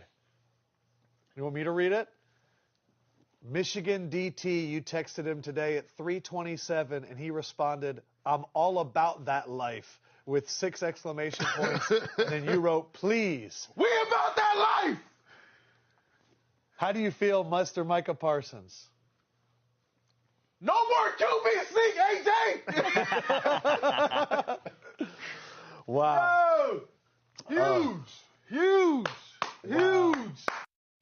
All right, you know what? I don't give a damn how you feel about the pick. I'm on board now. Exactly. I'm all in on that thing. If your best player is that hype about the Yes. pick, honestly, even if it's a bust, you know, it's like taking your kids. It's like buying your kids a really nice gift, and it may have cost you a lot of money. You're like, man, it cost us a lot. It's gonna set us back a couple of checks, man, for that one. And then you see your kid's reaction, and you go, well, damn, that was worth It's it. definitely worth it. That's worth it. That's I'll, right. I'll spend that money again if I get a reaction like that. And I love it That's about how- them kids right there. I love that kid right there, Right, Mazi.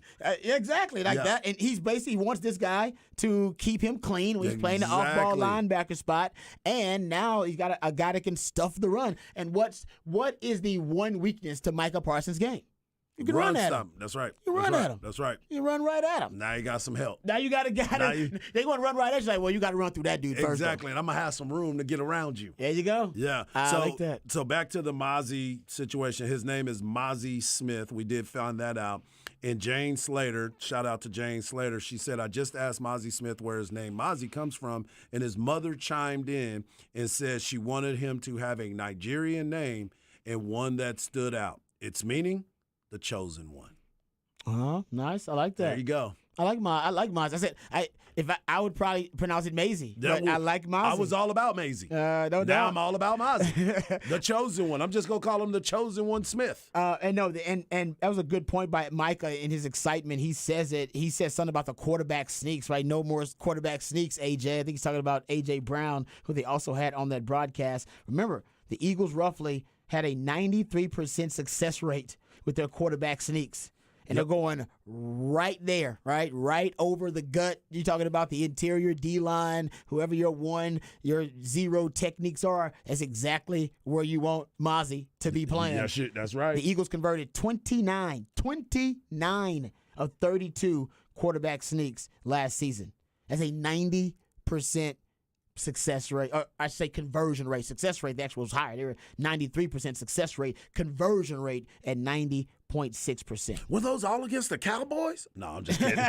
But they were They really had good at it. success. That's right. And That's right. I'm telling you, man, they got the best O-line potentially in the league. Now they might have the best O-line and D-line. And I think the Cowboys, one of the reasons they got Mozzie is because they know, first of all, the Eagles, who pioneered and kind of popularized this tush-push quarterback sneak. They have kind of rode this thing to being a short yardage juggernaut, so you got to find a solution for it and a remedy for it. But also the rest of the NFL is going to start copying this stuff. No doubt.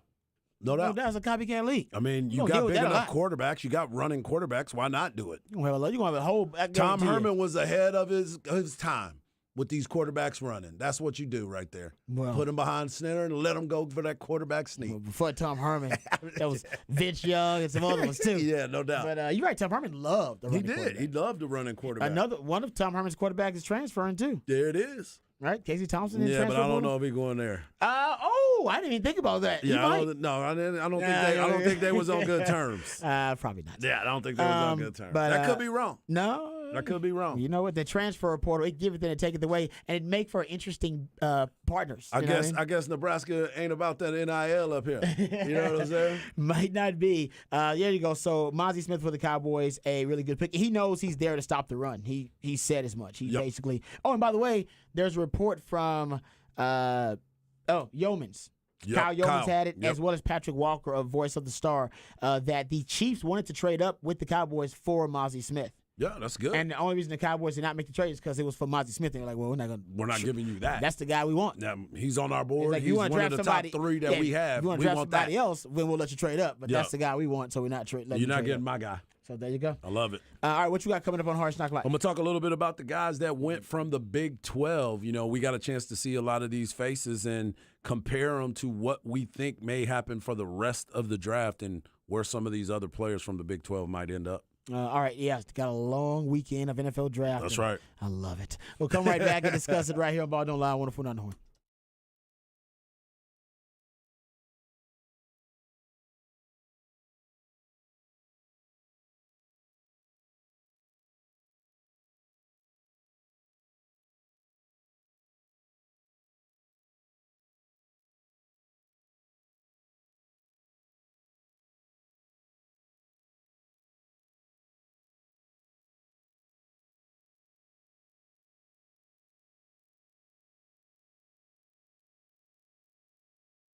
Hey, what's up, folks? Lifetime Longhorn Rod Babers here. We all know that time is money, and so do my friends over at Apple Leasing. And they want to be your friends, too. As a matter of fact, you need more friends like Apple Leasing because they'll always have your best interest in mind. They'll make sure that your satisfaction is their top priority. That's why I love Apple Leasing. You will, too. They have the ability to put you in any make or model vehicle that you want. The professionals over at Apple Leasing can help you get the price you want, the payment you want on the car that you want. I know that sounds like that's too good to be true, but that's why Apple Leasing has been been doing business here in Austin for almost 40 years because they do it the right way by making sure that you are their top priority and making sure they take care of their customers. All it takes is one phone call or one click on Apple Leasing's website, and you'll get a quote on any make or model vehicle that you want. They can even give you an estimate on the value of your trade-in right over the phone. Apple Leasing, simple interest, easy lease. It keeps things simple, and it makes things simple because it allows you to have a lot more flexibility, which is going to give you more possibilities and options to help you find the vehicle that fits you best, but more importantly, the vehicle that fits your budget best. Inflation is out of control, through the roof. It's never been more expensive to buy a new car, buy a used car, buy anything for that matter. So leasing actually makes more sense than ever. You're only paying for the part of the car you're actually using. So call Apple Leasing today, 512-346-9977, and let them see how much money they can save you. They get all the same discounts and all the same incentives that the dealers do, except my friends at Apple Leasing, they pass those savings on to you, the customer. So what are you waiting for? Give them a call, 512-346-9977. Start the conversation or visit them at appleleasing.com. That's appleleasing.com.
Welcome back to a 512 Friday edition of Ball Don't Lie. That's where my man Patrick Davis plays songs from local artists and lets you know where they will be playing throughout the weekend. But it's your boy Hardball Harge. You can follow me on Twitter at Hardball Harge. You can follow my man Rob Babers at Rob Babers. And you can follow my man Patrick Davis at It's Patrick Davis. We also love it when you're a part of the show. Keep hitting us up on the Specs text line 512-337-3776. And yesterday, obviously, everybody was excited for the NFL draft. I know that the folks over at the Pluckers that I was at was very excited. We've been talking about it all week. Well, we've been talking about it for the past month, to be quite honest with you. And then it finally came to an end yesterday on the first round and all the expectations of who's going, who's not. The only person that was really in a bad place was our man Will Levis, the overhyped banana eaten with the cover on it. And he likes his pills, man. Like yeah, his he likes his pills out pills. there. And what he put in there, mayonnaise into his coffee. Yeah, that might be a reason why people knew not you even weren't my man stable. Sean Adams wouldn't like that. Yeah, they were That's looking too at much. him like, this dude ain't even stable, man. I don't know. And then there's reports about a foot injury, possible foot injury. Yeah. But even then, I'm still looking at it as like, man, that's a tough place to be. But there were some guys that were getting all the hype that was expected to go early. Obviously, around here on the 40 acres, everyone was excited when the name Bijan Robinson was drafted. And it was a huge, huge gift for the Big 12, not only for the Big 12, but most importantly for the Texas Longhorns. Coach Sark was there. Tashard Choice was there. By the way, Tashard had two players get drafted yesterday because he originally had Jahmyr Gibbs when he was at First Georgia Tech. rounders. So that's a good thing for him on his recruiting trail as you start to look at it. That's a great point. Shout out to Coach Choice and what he was able to do. But when you look at the Big 12, and over the years we've known that, yes, we've had some number one overall picks at quarterback. We've had some big play defensive backs that go in the first round. But over the past couple of years, they've been looking at the Big 12 in a different kind of light. But yesterday, 60% of the Big 12 teams produced first-round picks yesterday. And it is a good thing. And there's some names that we expected. As I said, we knew Tyree Wilson was going to be a big name, and there were talks of him even possibly going at number 2 or number 3. He ended up falling to number 7 to the Las Vegas Raiders, and he ended up getting graded out by the Las Vegas Raiders as an A-. You know, when you start looking at it, the bigger picture, how do you break it all down? Is he going to be able to play? Because he's still dealing with the foot injury, and everyone's still trying to figure out what's going on with him. But he's a defensive player, so that's a good thing. If you're an offensive player, obviously that's why Will Levis has had some things about him that people are looking at in a different type of light. Well, then you start looking around and you say, all right, who was the other players that were gone? Will McDonald was one of those names that I was kind of shocked at a little bit. I didn't think he would go. Really? I didn't think he would go that high. Dan Quinn liked him too, but you're right. That's later on. That's a little bit later on. Then the Cowboys would have got him, and then that would have fit a little bit better for what they were trying to do. But you start looking at what he was. They graded him a C+ at the pick. So, again, it's a matter of what you like, what's the scheme. I think he's going to be okay because of Robert Saleh is a defensive-minded guy, going to put him in the right positions, going to push the envelope for him a little bit more. Then you start looking at what Jacksonville did. The Jacksonville Jaguars went after offensive tackle Anton Harrison. I'm going to be quite honest with you. I didn't even know who that dude was.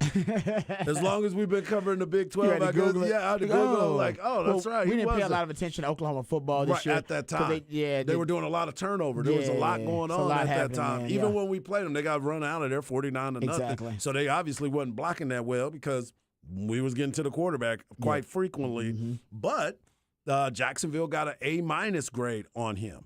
So that was a good pick and looking at what they need to do and what his potential is going to be. So then you start looking at the Los Angeles Chargers. They went after Quentin Johnston. Shout out to the 254 getting his draft done. But he got a C+.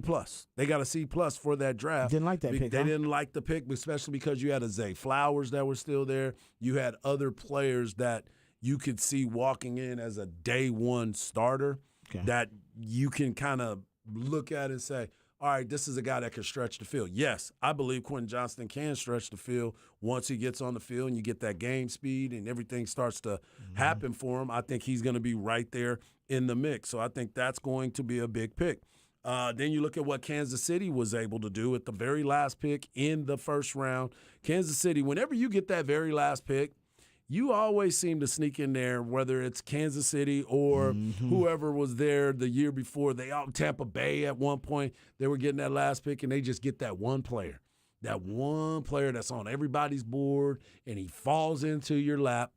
Here you go with the Big 12 Defensive Player of the Year, Felix Ndikwe Uzama, right? Yep. There it is. Yeah, that's what. Uzama. There he is, and he goes out there. And I know we're kind of biased on the fact that he got stonewalled by our man Kelvin Banks, who's gonna make himself a lot of money, because a lot of these guys that were drafted, he held his own against those type players. He did more than hold his own. He didn't allow a sack. Exactly, stoned them. Didn't allow a sack to any of those guys, like Will McDonald, Will Anderson, Izoma. He allowed a sack to him. There's another one, I think. I don't think he didn't do that. He didn't allow a sack to any of those guys. Tyrese Hunter. I mean, Tyrese Hunter, but Tyree Wilson. Thank you. Yeah. That's another one. So 4 of those guys, first rounders. And that's on his freshman tape. Thank you. Thank you. Only way you can go is up, dog. Freshman tape. Yeah, so that's you crazy. start looking at it and you're saying, how is this going to play out for some of these other Big 12 players? There's a lot of guys that I see that are going to have the opportunity to get picked starting tonight is the big time. And I look at Roshan Johnson as being one of those guys. No question. And I'm looking at no doubt. Deuce Vaughn. He may not go today, but I think he'll go either today or tomorrow. I think he's a draft pick that people are that have been sleeping on because we haven't even talked about him. We haven't even put his name out there in that conversation, but he's definitely a guy that I see a lot of people representing and understand that this guy is a difference maker. Yeah. DeMarvion Overshawn is another one that we continue to look at and say, where is he going to fit? Now, the Cowboys went at this position at the defensive tackle. I think they're going to probably get a running back today or tomorrow. Or tight end. Or a tight end as well. And I'm wondering if they take that chance. I know that they love Rojo, but would they jump up there and get him in there with their pick today? I don't know. There was talk that Rojo was going to be a late second round guy. I think that was as late as like 2-3 weeks before the draft. Yeah. There were people that were moving Rojo up their running back rankings. So that could just be speculation and hype from the media, but I think there was some buzz to it, man. No, and I'm definitely all in on that. Yeah, and it also depends on when there's the runs, right? Like we saw that wide receiver run, and everybody went. So if we get a tight end run, then we'll see tight ends go. If we see the running backs start to go, then people freak out, narrow bell draft running backs and trade up and get. So I think that's more dependent on where he goes, is either late second round, early third. Well, here's a name to pay attention to from the Big 12. And Rod, I think you like this guy a little bit. He was Julius Brents. Oh, I'm a big fan. Yeah, that's what I knew it. I knew it. But that's what I'm saying. He's another guy that's on the big board that you can look at that can possibly be that player that you can bring in that can walk in and play right away. Cowboys like him too. Cowboys like projects that say he's a cornerback. He's a cornerback that could possibly play safety. Yeah, I think he can transition to safety for a lot of teams. Well, if I'm the Cowboys, the guy that I want them to get, Keely Ringo. I like Keely Ringo a lot. I know he's not part of the Big 12, but that's what I wanted to look at. That's a guy that I keep looking at and saying, why are we not going out to get him? There's more guys in this Big 12 that have a chance to go today, but those are Marvin Mims, wide receiver for Oklahoma. Yeah. He's a guy that might sneak in there, and you know who might pick him up? Another team that picks at the end of it, the Kansas City Chiefs. He may just fall right into their hands again because he's another one that a lot of people aren't talking about, but he is an explosive type of player that would fit perfect in the scheme that Andy Reid runs with. Yeah, when your team is that well constructed, every addition just feels like they're making you a juggernaut. It's like, oh, you mean to go get Marvin? You're like, you gonna go get that guy? You gonna go get that guy? But there's so many names. The big name that I'm looking at too is, we were talking about it during the break, is Joey Porter Jr. I know he's not part of the Big 12, but he's a name that has been out there. And a lot of people have been looking at him. He was projected to be a first-round pick. I thought the Cowboys were going to look at him when he was at 26. He was projected to be that guy, and you sit there and you say, okay, can the Cowboys get him? Do they want him? Didn't look like they wanted him. They went and got their guy, but that doesn't mean that he won't be on the board for them. and get a chance to go and get him. It was being reported by multiple teams. The Cowboys only had 11 Right. first-round grades. I At know. first, we thought it was 15 to 18 is what was being reported. Now they said 11. 11 first-round grades. So I don't know if Maz even had a first-round grade. He might just So a lot of people kept saying he was the higher up. highest second. Yeah, be higher up Yep. on their big board doesn't Yep. mean he had a first-round grade, but that's okay. You only had 11. I was going to say Tyler Smith was another one of those guys that they had as a possible second-round pick. Yeah. And they ended up taking him in the first round. It turned out to be a hit. If they say 11, I think Jerry in his audio said 13 to 15. Is that where they had him on his board? Yeah, so that that's- means he that's was right early. outside. Yeah, right outside. Yeah, but you don't know what separates. They might give him an overall score. He might have the first round grade might be a 95, and then second round grade starts at a 89. Like, you Right. know. And the other name to pay attention to in the Big 12, two of them from TCU, Kendre Miller Oh, that's Kendre Miller. Yeah, they got a couple, man. They had a good and draft. Steve Avila, Yeah. the lineman. So there's a guy that's out there And that they you still might got- have a chance. They still got the DB, And the right? DB, Hodges yep, Tomlinson. Hodges- yep, he won't go that Tomlinson. early because he's so short, so people don't like him because he's short. But he'll go probably. They're trying to third. save money on that. Right? You know what I'm saying? Yeah. They're saving money But, on that. Yeah, man. But he's got great instincts. No, it's a good point about the Big 12 though. Big 12 was it last year they had a bad year? They had a bad. Was it last year or 2 Yep. years ago? It was one of recent years they had a horrible year. Like nobody drafted in the first round. Didn't have anybody drafted like the top 35, like 36 picks, something like Yeah, that. it was kind of ridiculous. Yeah. And I now agree. it's flipped with the draft of Bijan, the draft Well, of part of that Tyrese. is Texas' fault. For sure. When the Big 12 is not represented in the first round of the draft, I'm sorry, Texas, you have a lot of responsibility in that representation because a lot of the talent is at Texas and Oklahoma. Yeah, very If true. you look at all the majority of the 5- and 4-star talent and blue chip talent, it's at those two universities in the Big 12. Absolutely. So Absolutely. you got to be doing more with less, and instead Texas doing less with more. Oklahoma just had one down year, so I'm not going That's to it. put them in the same And they category still as had Texas. a guy drafted in And the first round. They still had a guy sorry, I'm drafted not in the talking about first Oklahoma. I'm round. talking about Texas, but that one year, I'm just talking Yeah, about that. yeah. Yes, They yes. still had a guy in the first round. Yeah, though, Oklahoma owns this conference. I'm not. Hey, don't hit me up with Sooner hatred on the spec sex line. No doubt. Yeah. No doubt. But this is going to be a big night for a lot of people, and their lives are going to change. As I said yesterday, Oh, yeah. This is another opportunity for some of these guys. I know a lot of people are disappointed that they didn't go in the first round. It's a hard pill to swallow because everybody's telling you how great you are, but it's a business now. You're dealing with business decisions, and they're looking how they can save money, but yet and still get good players. And you're going to get your shot possibly today or tomorrow. Yeah. No, it's going to be fantastic. Yeah, I love the drama. It's Yeah. probably the NFL probably they probably draw it out a little too long. For sure. I mean, it was a 4-hour ordeal. They probably can shave an hour off of it, Easily. Hey, like you said. but they don't want to. They're selling advertising. So I need the pitch clock. honestly, well, need the pitch clock. the teams are on the clock. But the pitch clock ain't 10 minutes. No, I agree. That's too much. You know who you got, and I understand your The statement trades, that the yeah. trade situation. But no, you're right. They can do that in 5 minutes. Exactly. Yeah, you know you want to trade. Go Yeah. make the call. And then when the pick is in, the NFL also lollygag. Exactly. Roger Goodell's a lollygagger. He likes to walk up to the like, get off The the fact we had one less pick this year and we still timed it out to end out perfectly at 11. Oh my I'm goodness. like, come on, man. Yeah, that's ridiculous, man. I'm They sorry. had the early part of it. It was 10 minutes. I And the know. next thing I do, I look up and I was like, man, when they cut it to 5? Because they realized how long They it probably were was. like, yeah, man, you guys, we're going to be out here till 1 in the morning. But I don't Yeah. think they were cutting it to 5. I think they just didn't flip over the clock until 5 minutes out because they just go, well, we got to talk about this pick and we're just going to leave it up on the board I'm like, forever. golly. And we're just like, come Yeah. on, man, next pick, let's go. The second round, and I believe they decreased the time Yeah, every please, round. let's do it. Yeah. Every round they decrease the time. But yeah, the first round, 10 minutes, and the teams take every Hey, bit of it. and you'll see once we get to rounds 4 or 5, they'll be making picks in the commercial breaks. Oh yeah, We're done with You that. need- Yeah, we you had need- that split you need screen. see- That's We why, had that that's split why it's on footage of Rod B getting picked. Rod B got picked doing a Yeah, I was trying to Taco find the Bell footage. commercial or something. He's like, oh man, Rod B, you got picked. Like, oh, it wasn't even Oh, out there. you got picked while the Chihuahuas on the TV. They just threw out a Yo random. quiero Taco Bell. You got a Mel Kiper shout out, maybe when they came back, maybe. All right, we come back. We'll get into a little off the record on the other side right here on Ball Don't Lie 104.9 The Horn.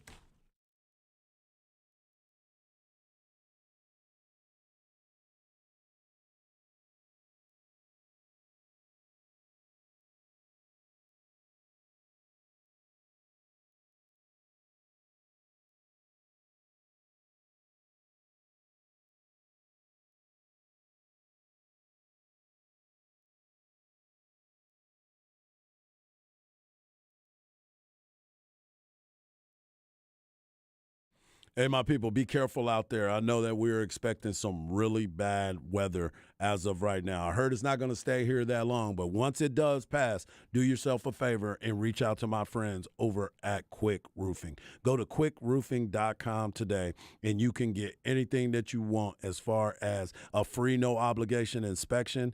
You can get 7-year workmanship warranty. Quick Roofing is fully insured and have all state and local licenses. Quick Roofing doesn't even require any money up front until 100% completion and, of course, 100% satisfaction. Quick Roofing also provides you with a project manager on every job site, ensuring that you, the customer, get everything that you were promised. The weather is going to be rough. We just got a text right now that says pellet-sized hail in Cedar Park, so be careful out there. But once it passes, reach out to my friends over at Quick Roofing. Go to quickroofing.com today, quickroofing.com.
All right, welcome back to Ball Don't Lie right here on 104.9 The Horn. Quick weather update.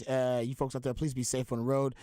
Stanley wants us to know had pea-sized hail in Leander, and Chan wants us to know pellet-sized hail in Cedar Park. So just a heads up, guys, if you're out there, please be careful on the roads. Hopefully it passes really quickly, but how about you just go somewhere and sit it out if that's going to be the case. If it's raining or hailing really hard and you're on those roads, man, it's just not worth it.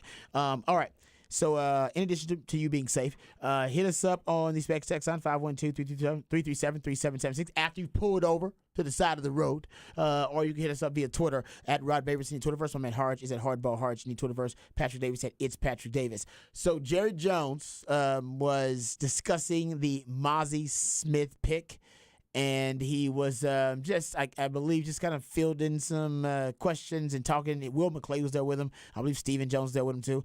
And they're talking about the Mozzie Smith pick, and I believe he's being asked about where he was on the overall board and that kind of thing. This actually has gotten Jerry Jones a little airtime around the country now, sports radio world, right after the draft. That's why I think he does this kind of stuff on purpose. Jerry knows. Here's Jerry Jones doing something that you're not supposed to do. Well, I didn't give you the draft board. But he was not that high. It was 13 or 14 on our board. Man, who gives a Really, we got him. There you go. For Gits and Shiggles. Who gives you know what, Harge? I mean, we got him. That's who we wanted. We got him. I don't care what number he was. That was our guy. 13 or 14. There you go. If they did have 11 first-round grades and he was graded outside the 11, which would explain why they were open to trading down based on the reports from Kyle Yeomans that the Chiefs wanted that pick, but the Chiefs wanted it to trade for Mozzie Smith, or they wanted to pick Mozzie Smith with that trade, and the Cowboys, obviously, they coveted Mozzie Smith as well. So. Have you ever noticed that Stephen Jones has really mastered the awkward laugh after his dad says something?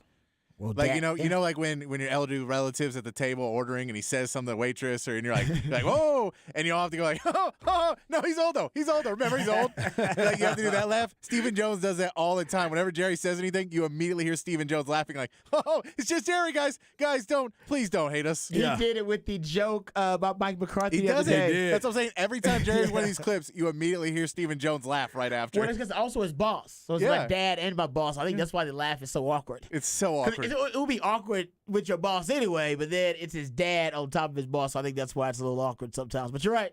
Awkward. And Jerry keeps, I don't know, more and more, he is starting to have less of a filter about some things. Yeah. And, I think that happens to all older people. That's why your old grandma, your old uncle, your old aunt, right? They say things that are inappropriate or politically incorrect, and they don't give a damn. And he's also like... They're like, hey, this is who I am. I've already lived this. I lived a long time. I can do what I want. I ain't changing my ways now. He's also now. He's also now like dropped out of the top 20 craziest billionaires. He's got to try and get back into that somewhere. Oh, yeah. He used to be one of the craziest, and now they're like, oh, the billionaires are crazy. And he's like, I got to try and get back in there every once in a while. No. Only rich people are crazy. When you're a billionaire, you're eccentric. That's I love it when you go there. You're in a different tax bracket. I love it when you go there. Yeah, so crazy just for you millionaires, y'all are crazy. Billionaires are eccentric. I like it. There you go. All right, we'll come back. We'll get into more NFL draft discussion. We have not gotten a chance to dive deep into Bijan. I promise you we'll do that. So we'll hit C.J. Stroud and Will Anderson going to the Texans. We'll hit Cowboys and the Mozzie Smith draft pick, and also we'll hit Bijan. I guarantee you over the next two segments, because we got Raj around the day coming up at 5:30. Next two segments, all draft discussion. We're going to break it down, and we'll also talk about round two because it's already started. There it is. Man. All right. Fast and Furious right here on Ball Don't Lie. Wonderful down the horn.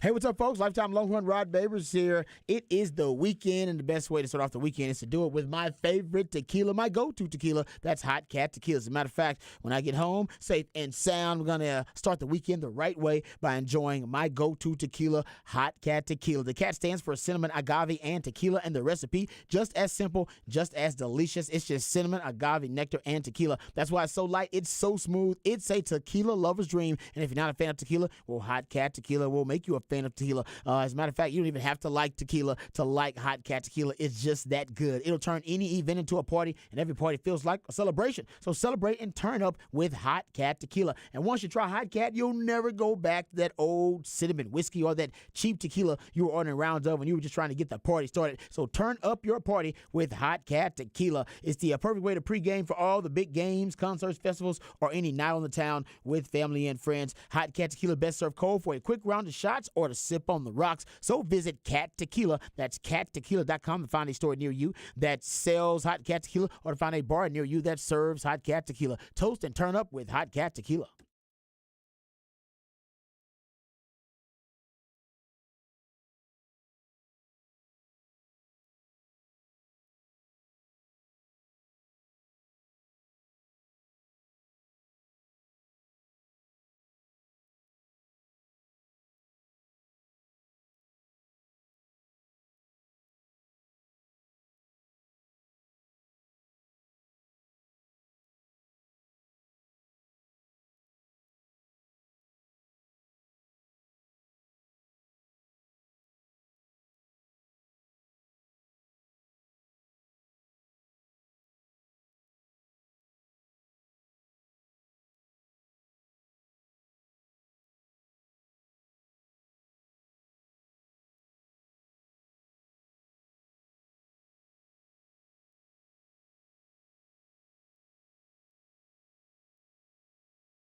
Welcome back to Ball Don't Lie right here on 104.9 The Horn. 512 Friday. That's when my man Patrick plays jams from local bands and artists. Very talented human beings that you can catch live right here in the ATX, the live music capital of the world. This is a nice little feel-good vibe right here. I like this. Yeah, this is the West Texas Exiles, and they're playing tonight at Sagebrush. Well done. It says something about a bottle, right? I'm just listening. What's the title of the song? I'm sure it's the name of the song is Hotel Tomorrow. Oh, okay. I like the name, too. Hotel Tomorrow. I don't even want to. Hotel Tomorrow. I wonder what it's actually about now. I know this is not a conversation we're going to have on the air, but now I wonder what. Because, like, Hotel California, it's like always a debate about what Hotel California is about, like, and what the lyrics and everything mean.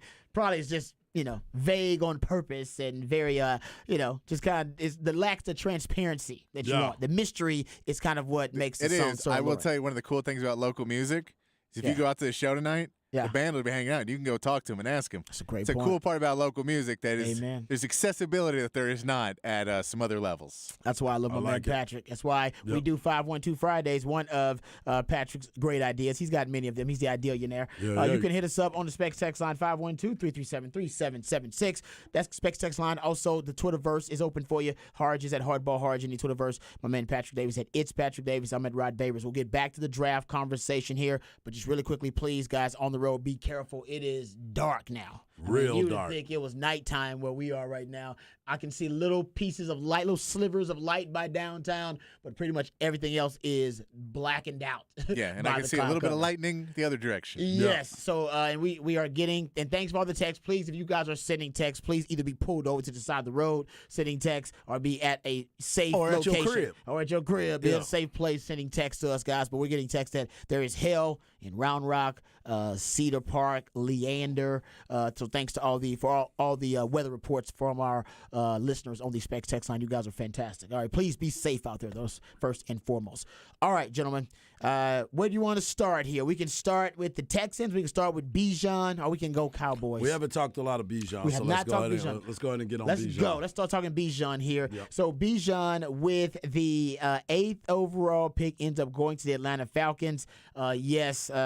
Philadelphia. I still believe Philadelphia was going to pick him potentially. I still do. Do we still think Philadelphia might have picked him if he was there? Or no? Oh, yes. I think so. 100%. I think they could have. there. I know it would have been a hard pick between him and Jalen Carter. Of course it is. Because exactly. of Totally Howie agree. Roseman is, that it seems like he would be more his thing. But they might have stayed at 10 and seen what happened at 9 and taken whoever was left. Okay. Because they trade up to 9 to get Jalen Carter. So I think it's possible they could have just been like, well, there's 2 guys and we're good with either one of them. Yep, I'm with you on that too. And it seems like the draft just worked out for the Eagles anyway. Where you look at it. The Philly Dogs, which they have a couple because they got 4 Georgia Bulldogs now in that front 7 they've drafted in the last 2 years. But getting back to Bijan, drafted by the Falcons, and I just tell you, just from a football theorist standpoint, I do love the pick for Bijan. I don't love it for the Falcons, but I love it for Bijan. It's weird, because I think for the Falcons, by the time they are competing for championships, if they are at one point going to compete for championships during Bijan's tenure there, I think by the time they get there, they'll have to re-sign him to a new deal, which is the one right kind of drawback of drafting a running back really high in the first round is, just like the Cowboys with Zeke, just like Todd Gurley and the Rams, you gotta have the difficult, awkward conversation about whether you want to sign a devalued position and a rapidly decreasing, basically asset, if you will, rapidly in terms of the value of it. Whether you want to sign that guy to a market deal, basically, a market-setting deal for the running back position. So I don't like it for Atlanta. I don't think it's a wise decision for them. But for Bijan, I like it because Arthur Smith's offense is awesome.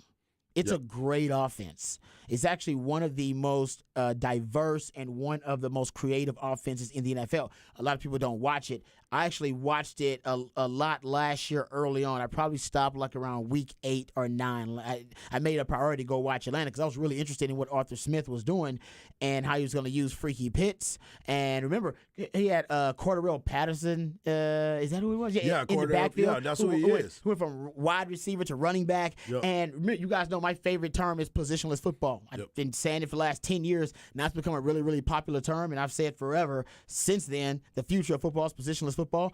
Arthur Smith believes it. Yep. He's got, like I said, Cardell Patterson in the backfield, freaky Kyle Pitts. That's another guy that he can weaponize in a positionless manner. And now he's got a Bijan Robinson. So I like this offense, and it's arguably the most run-heavy offense in the league.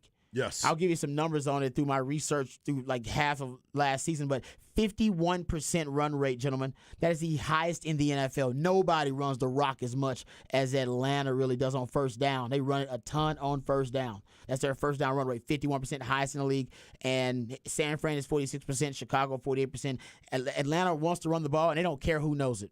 Right. They're not trying to hide that fact. No, and that's where they're strong at. I mean, that's who they are on the run game. And now you have somebody that can come in and be dynamic for you. To your point, Cardell Patterson is one of the – I know we don't talk a lot of fantasy – oh, my goodness, look outside. Yeah, it looks like a scene out of Game of Thrones. Oh, my goodness, man. Sorry about that, guys. No, I'm with it. I'm with you. Yeah, it shocked me, too. It was really shocking when I kind of turned to my right.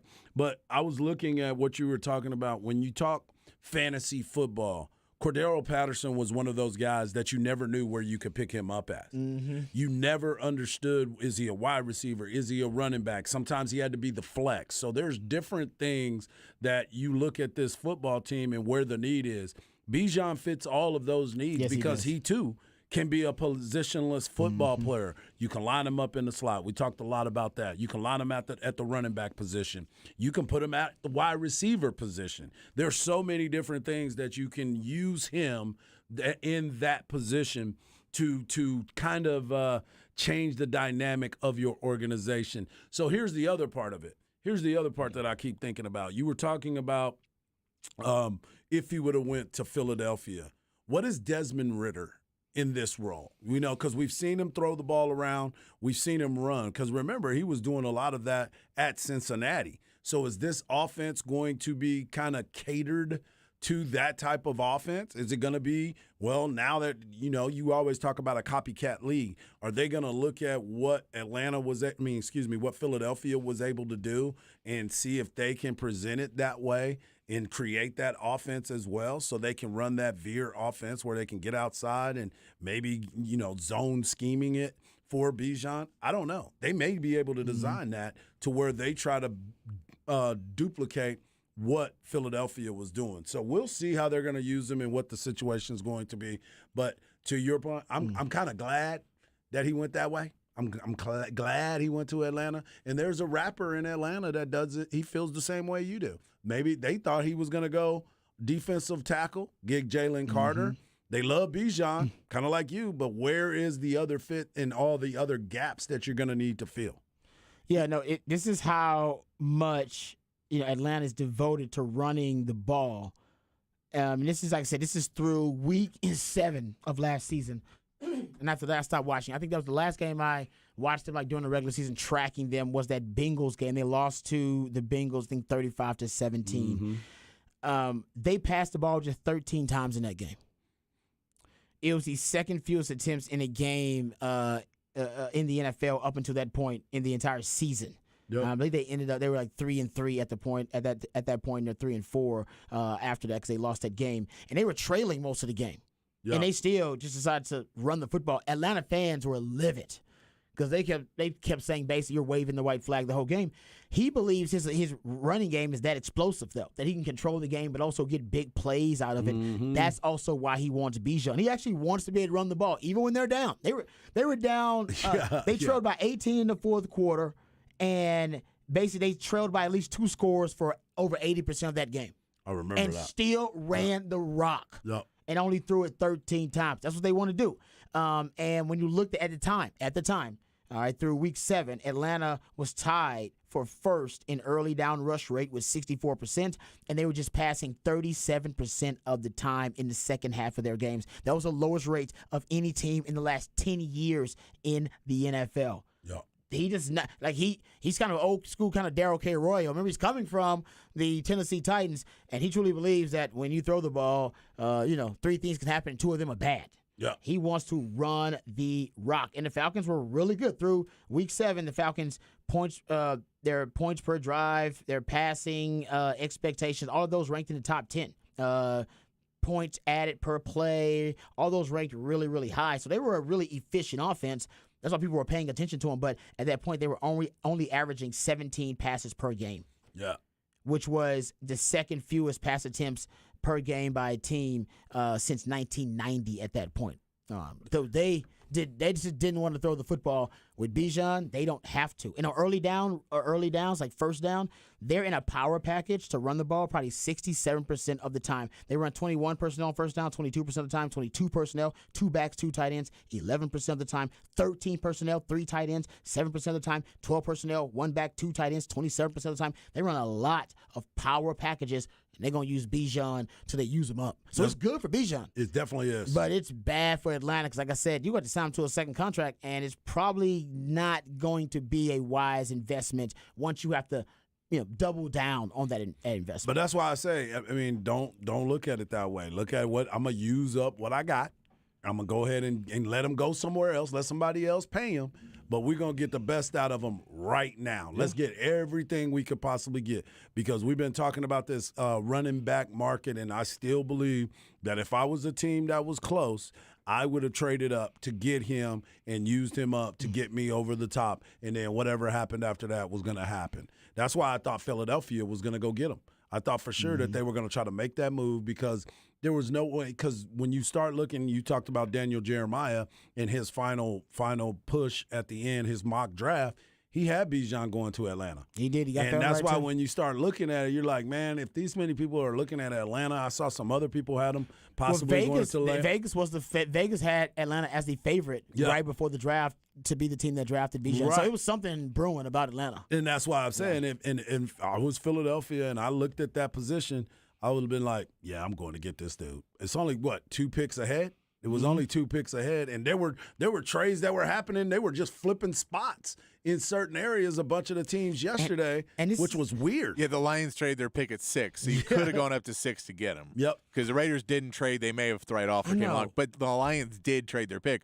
I will say about Bijan real quick, Arthur Blank also as an owner is a extremely active in the community guy. Yep. And so drafting Bijan is a type of thing that is not only a football decision, but for him off of the football field, he is a perfect fit for a guy that he can use to be, hey, this can be our part to get involved in the community and help out Atlanta.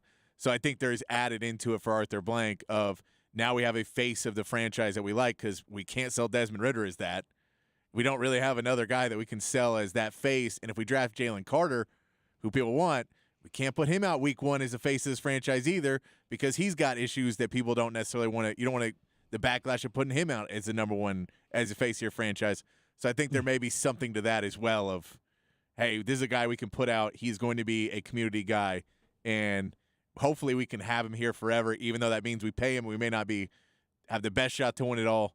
I think that plays into it a bit with an owner like Arthur Blank. And he also has a connection to the University of Texas because he made a huge donation to help with the award. He awarded Texas a $20 million legacy grant for the stuttering education.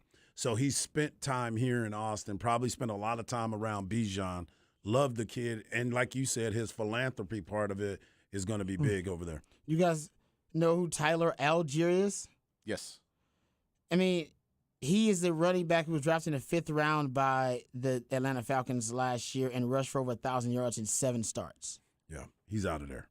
Well, I know he is, but it kind of goes to why The for value. Atlanta. Like, Yeah. It's not a great pick for Atlanta. It's a Right. great No, place. I know. It's a great place for Bijan. They No, lead no the doubt. NFL. I No gave doubt. you all the stats. Lead the NFL in plays. So it's a great place for him. He's going to be fine. Yep. Like I said, in terms of team value, they had a running back just rush for 1,000 yards in that system who was drafted in the 5th round. It has in 7 games. Right, in 7 Yeah, starts. yeah, So yeah, you know yeah. you can run the rock. Now, Yeah. like I said, he believes in running the rock so much that he's like, no, I want a generational, transcendent back in the backfield with my concepts and with my offensive acumen in my system, and then it's going to be a game-changing offense. It's going to be an elite, explosive offense that's able to still lead the NFL in run rate pretty much and be one of the most run-heavy teams, but also be able to utilize a ton of play action and throw it downfield. But it's just interesting. I'm saying from a team perspective, like I said, I don't know if it's great because only 38% of running backs are extended to their second contract or at least exercised with a fifth-year option.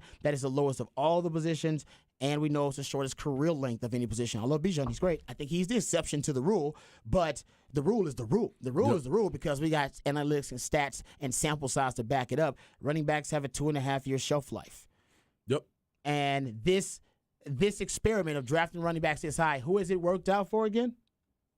What team has been able to win a championship with that? Championship? With drafting a running back in the top 10. Well, who has done it? Like, it just doesn't work.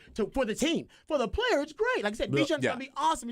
This is actually arguably one of the top 3 best offenses he could play in the NFL. Exactly. I'm telling you right now, that's from a football theory standpoint. But from a value standpoint, from a team standpoint, it's not a great pick for them. And by the way, Detroit, you're stupid. If you're going to draft Jahmyr Gibbs, why not just draft Bijan if you want a running back anyway? No, I'm aware. So you reached on Jahmyr Gibbs when you should have just reached on Bijan. If you're gonna reach for a running back, reach for the best one. Yeah. No, I get that. Crazy. No, I did see that Atlanta had come out and said when people were talking about Algier, they said, look, where there is this place for both of them because we're going to run the ball so much. And they said basically Bijan is an all-purpose back who can do so many things. Tyler Algier is a sledgehammer. So their thing was, look, we get it. Algier can do one thing, and he can do it really well. But he does one thing, and it's going to be running right through the gaps. He's going to be doing that. And I think when you said earlier was explosive plays. They want explosive plays. Didn't get enough explosive plays out of Algier, and that's why they wanted to get another guy in there. So you're like, look, we can beat down the D-line with Algier and kind of, pace ourselves there. But we need a Bijan Robinson that we can flip out and put in different situations to get 40 yards on a play, 50 yards on a play, but still running the ball. No, like I said, it's going to make must-watch television for me, Bijan Robinson being in that offense. But like I said, we look at it from the player perspective and from a team perspective. Since 1980, since I was born, running backs have been drafted in the top 10 45 times. 3 of them have won a Super Bowl. And basically, if you look at 3 of them ones who were Marcus Allen did it with the Raiders, Jamal Lewis did it with the Ravens, and Reggie Bush did it with the Saints, even though he really didn't play much. He was kind of an afterthought by then. Tony Dorsett. He doesn't count? That's not the stat that I have. No.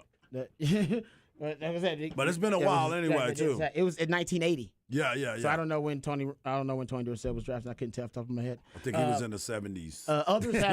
Others have won Super Bowls, drafted in the top 10 with a team that drafted with another team though. Marshall Faulk did it. Jerome Bettis, Leonard Fournette. That's likely Bijan. Right. He ain't gonna. The Atlanta Falcons ain't about to compete for a Super Bowl. No, they're just about to put a really entertaining product on the field. And by the time they are ready to compete for a Super Bowl, Bijan's going to be looking for that second contract. Yeah, no doubt. And that's when they got to have a tough conversation. Well, then somebody else's treasure. Exactly. He ends up being a Marshall Faulk or a Christian McCaffrey, what he is right now with the 49ers trying to do that, or Leonard Fournette, one of those guys. Yep. Okay, let's get to the Cowboys and the Texans. So what we'll do is Raj round of the day. We're just going to turn it into an NFL draft conversation. So coming back on the other side, we'll talk Cowboys and their pick of Mozzie Smith. We'll play the Micah Parsons reaction. Jerry Jones made the call to Mozzie. We'll play that for you as well. And also we'll talk about the Texans, who a lot of people say might have won this draft. Did they spend too much? We'll discuss that as well. All of that and more right here on Ball Don't Lie 104.9.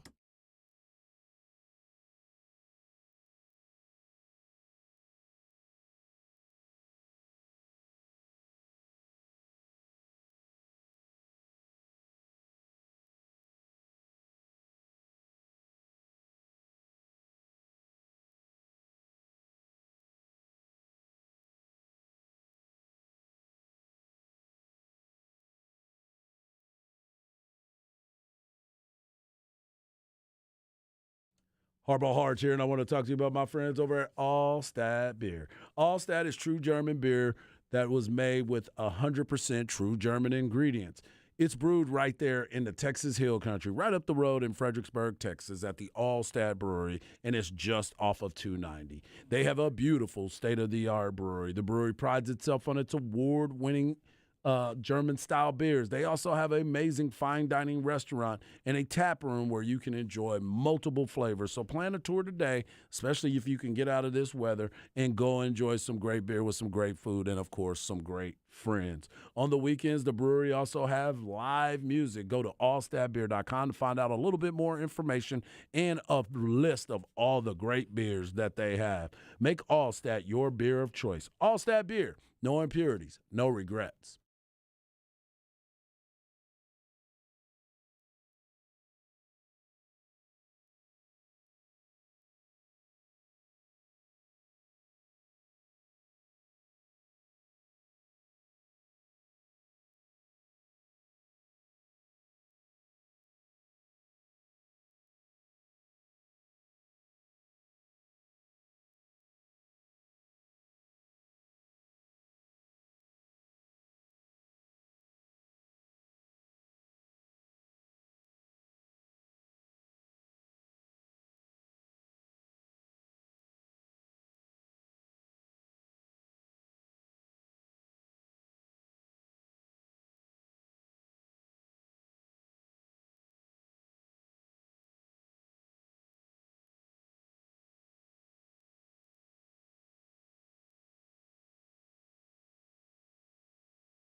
All right, welcome back to Ball Don't Lie right here on 104.9 The Horn. We're just going to continue our conversation about the NFL draft. We'll get to the Texans here and then the Cowboys.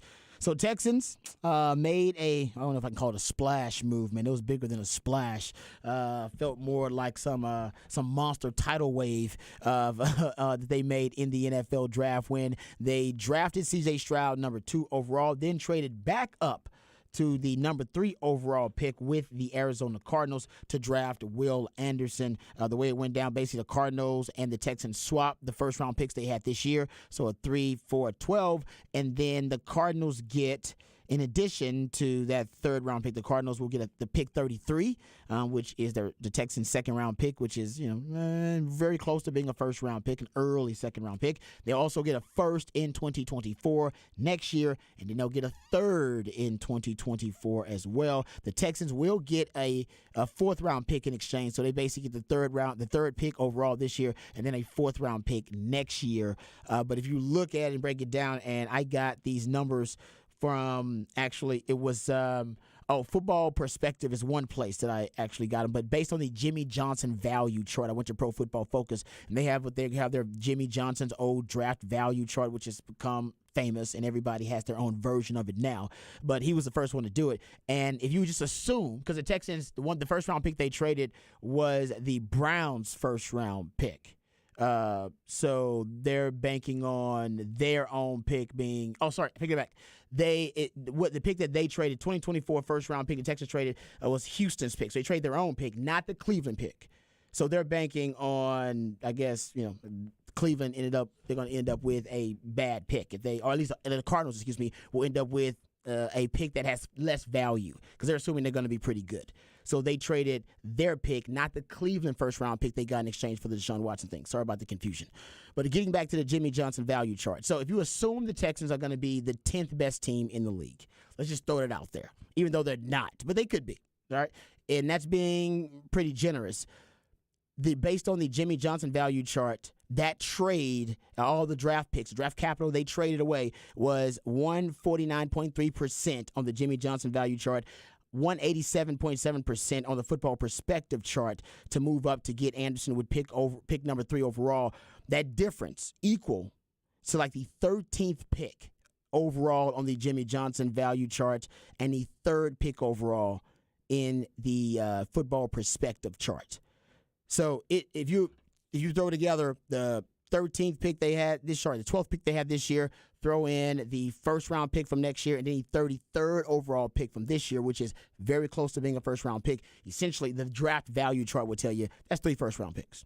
Now, you did get one in return because you got the number 3 overall pick, but that's a lot to give up. And I actually really love the Texans' move. I thought it was necessary, and I'm fine with them paying such a high price. They have a ton of draft capital. They got 11 picks still next year. So they still have a ton of draft capital. Not enough to control the draft, but they had enough prior to this draft to control this draft and next draft. And here's why I'm fine with the price they paid, even though, yes, you can make the argument they overpaid to move up that high. The NFL draft is a lottery. The more tickets you have, the more chances you have to win the lottery. Can't win a lottery if you don't buy a ticket. So the Texans have had a ton of incompetence and ineptitude and dysfunction the last 3-4 years within that organization. And whether you're talking about Jack Easterby or Bill O'Brien or the Deshaun Watson fiasco, or whether you're talking about the back-to-back one-and-done head coaches, either way, I mean, that it adds up. The incompetence, the gross imbecility, ineptitude, it adds up over time. And so in order to transform this organization from being a fustercluck and a dumpster fire of an organization to being a competitive NFL franchise, they need to take the necessary steps. And desperate times call for desperate measures, and there's no doubt the Texans are desperate. All right? They're desperate to get out of the gutter of the NFL where they are now. So I'm fine with what they did because life and football are both, they are both constant struggles between external and internal struggles deciding between what we want to be and what we need to be. And the Texans want to be a lot of things. They want to be the Patriots of the South. They wanted to be a faith-based football organization for a while, be the Chick-fil-A of the NFL. Like I said, your Nuggets ain't that damn good. Only thing they got in common with Chick-fil-A is that they closed on Sundays for a long time as well. But they're not good enough to be a faith-based organization like Chick-fil-A. They wanted to be like I said, and even recently, I think they wanted to be the Bama of the NFL. Remember, if they don't screw up the Tankathon, they get Bryce Young, they get the first overall pick, they get their Bryce Young, and then they probably still try to move all the way up to get Will Anderson then too. They probably still make the same move with a head coach, DeMeco Ryans, who's a Bama guy, right? And Bryce Young can throw to a Bama wide receiver and John Mechie. They want to be the Bama of the NFL. That was their plan. But life, all right, throws your fastballs, throws your curveball, and you have to adapt. And I think for the Texans, they adapted, and I'm glad they did. I do believe because the Texans at one point, they wanted this draft to work out a certain way. It did not. You could not get the number one overall pick. You screwed that Tankathon up, another measure of gross ineptitude by the organization. But either way, you have to pay the price for all of those mistakes. And I do believe you overpaying to get your quarterback of the future and your foundational defensive piece, that was a price that had to be paid. It had to be paid. Yep, you had to do it. You had to do it. You had to do it. So I enjoy. I like what they did, but there's no doubt value-wise, they paid a lot. Mm-hmm. They paid a ton. They paid a ton, man. They did. But again, you laid it out perfectly and what the expectations are and what did you need to do. That's what they had to do. And it is important to understand that nobody in the NFL wants to be bad forever. You can't continue to go out there and be bad and think you're going to have a great fan base to come out and support. That doesn't make any sense because you start losing money. You start your pocketbook gets affected. And I told y'all, they said during that fundraiser when they were like, we're going to be back. We're going to go out there. We got the right coach. We're going to go out there and get our quarterback, and we're going to bring in players to make you believe in us again. Well, they started with one. They got C.J. Stroud. Then it really went over the top with number 2, and now they've got their fan back. They started one fan at a time. Patrick is back. He's back. And that's all you need to do. Start the building blocks to where you start to think they are really thinking about playing good football again. Yeah, because I like the move. And I liked last year's draft. I liked it. Nick Caserio actually Yes. is a decent evaluator of talent. And I would say better than decent. He's a good evaluator of talent. He's a good evaluator of talent. He has some other shortcomings. It's the other stuff. As a general manager, but nobody's perfect. So what the organization needs to do, and I think they're doing it, with DeMeco Ryans coming in, hiring his own staff, with Nick Caserio, I think now having a more probably a more community approach to some of his decision making. He probably has to because there's a new coach in town. And I think they need more checks and balances within the organization. Patrick knows this. Part of the reason that Patrick left the organization, they would almost to a, well, not almost to a fault, but it is a fault. They would give one person way too much responsibility. They would overwhelm one person in the organization with way too much responsibility who did not at that time deserve it or have the credentials to be able to perform the responsibilities they were given. Jack Easterby was one of those guys.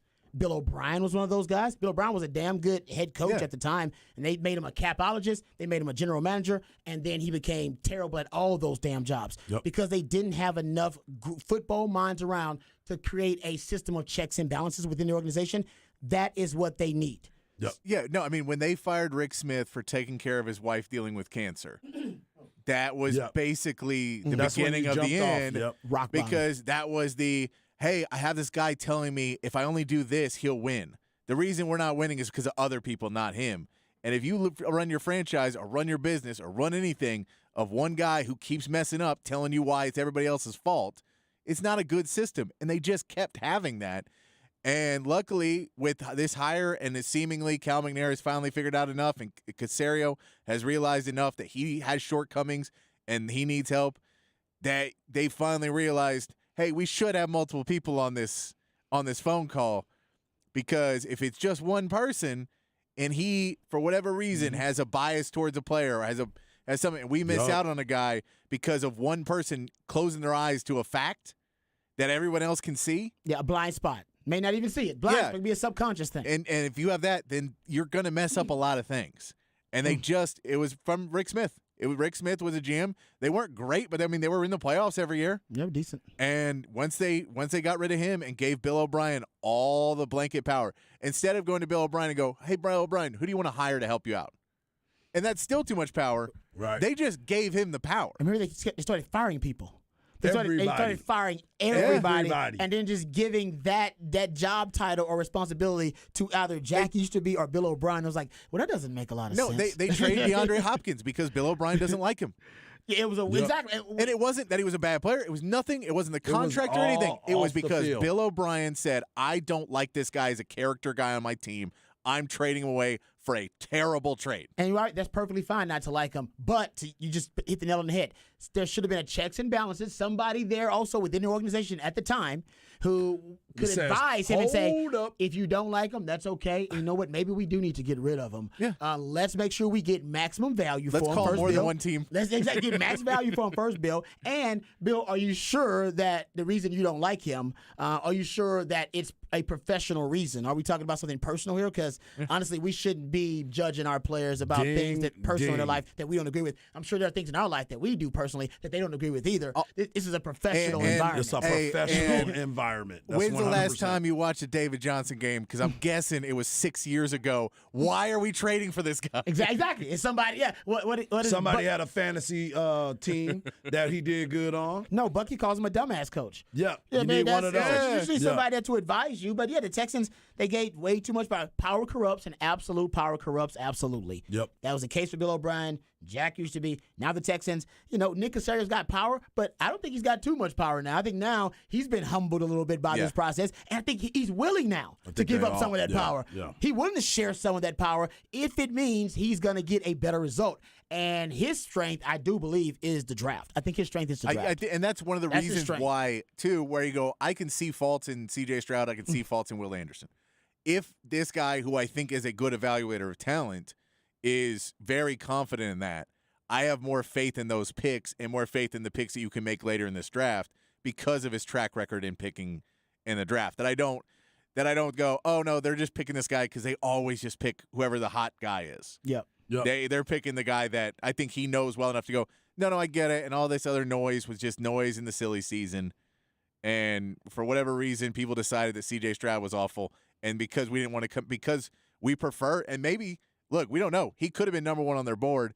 And part of the reason they didn't say anything is because they really didn't want Carolina to take C.J. Stroud. It's possible. And I'm not saying, I mean, I can say that there's a possibility if you talk about injuries that anyone coming from San Francisco would be deathly afraid of their quarterback getting hurt. Yeah. I agree with that. Because we have seen the injury luck they have had the last few years. So there could be like, man, we need, can we get not only C.J. Stroud, can we get him some armor? Because we need his man to stay on the field. But that's a possibility that they didn't want to change the narrative because they wanted him. That's cool. And they know they're the number 2 pick. Hey, if they think C.J. Stroud sucks and Bryce Young's the guy, it's good awesome. For us. Good for us. I hope that is the case, actually, that they had him the top guy on their board. And even if they didn't, they had Bryce Young as the top guy. C.J. Stroud is not that far behind Bryce Young. I do like Bryce. I love Bryce Young. And those Will Levis rumors when we're like, Levis seems much further behind, doesn't he? Well, I'm glad they actually watched film on Will Levis because he did not deserve to be drafted in the first round. Neither did Anthony Richardson either, but Anthony Richardson's upside because of his athletic profile, that's so freaky. That's why he was drafted. Will Levis ain't got that kind of freakish athletic profile. Not even close to it. Yep. He's got a big arm. That's it. It's like, a big arm. Ooh, exactly. Well, that's where I've always been there. There's guys that can throw a football through a wall. Exactly. They can't play quarterback in the NFL. Ain't got no touch. Right. Ain't accurate. None of that. Come on. But man. you know what? He's got a big arm. He throws off the goalpost from his knees. Well, you know what? You're considered down if your knees are on the ground. Well, that's stupid because he's down. Because he's down. That is a perfect way to end the segment. All right, we come back. We'll talk Cowboys and their pick of Maisie Smith right here on Ball Don't Lie. 104 the Horn.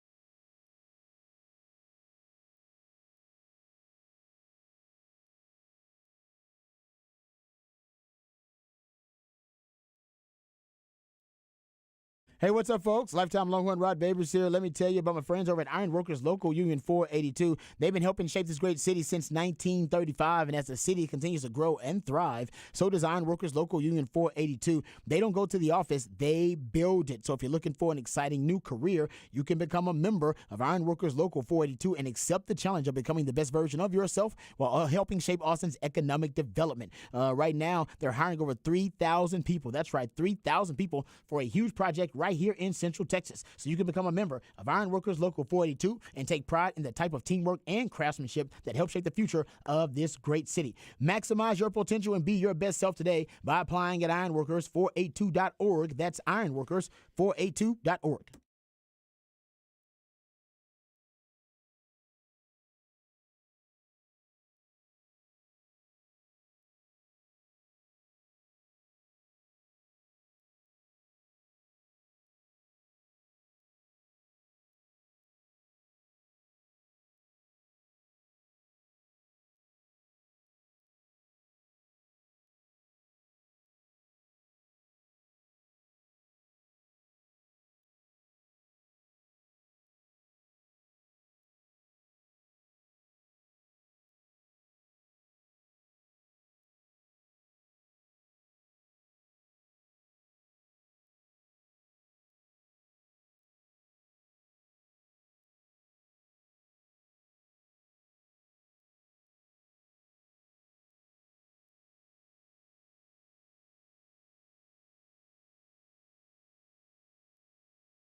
Welcome back to Ball Don't Lie right here on 104.9 The Horn.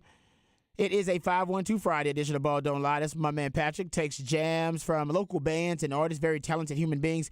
And you got a chance to see these very talented human beings live and in person right here in the live music capital of the world, and he lets you know exactly how you can do that. Who we jamming right now, Patrick? This is Christian Shields, and he is playing Saturday at Come and Take It Live. Come and take it live. I like that. All right, we were going to talk Cowboys here. We're going to shift that conversation to the top of the 6, and then also get in some NBA discussion.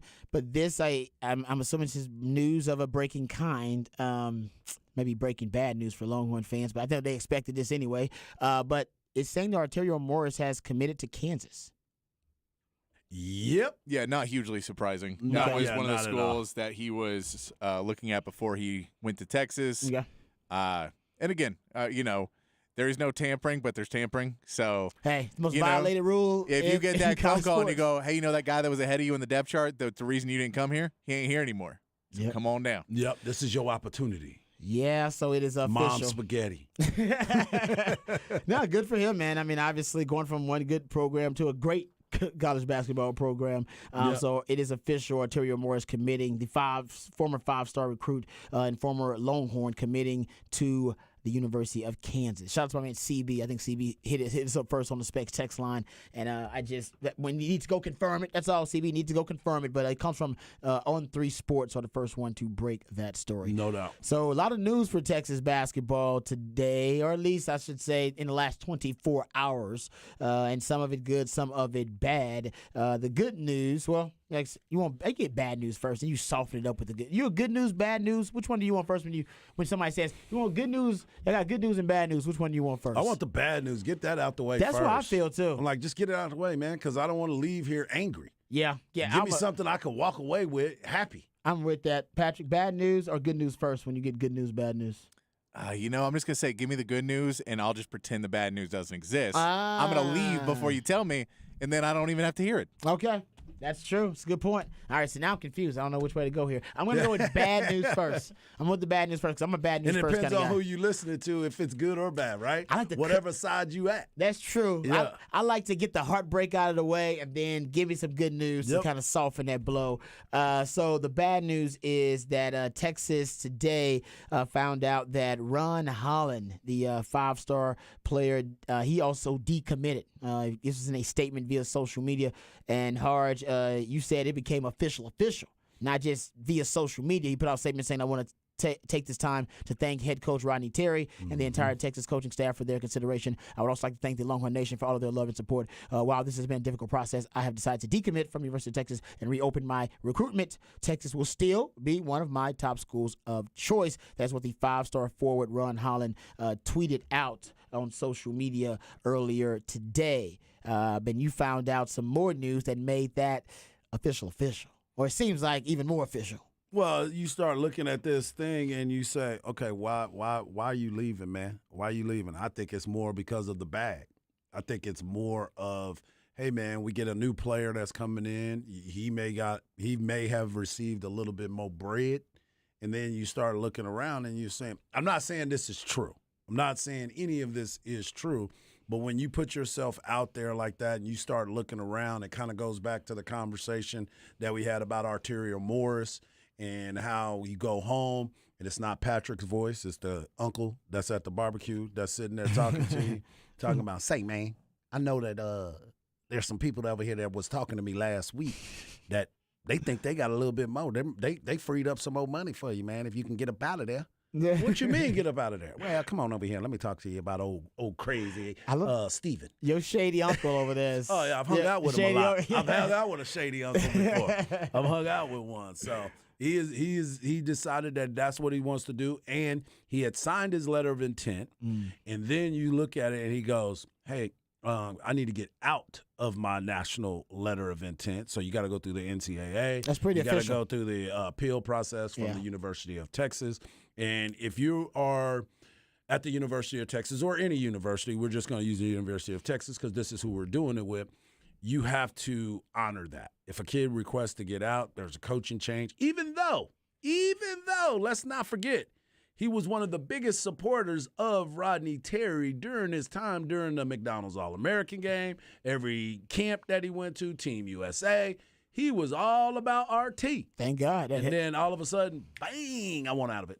Because it might not have anything to do with RT.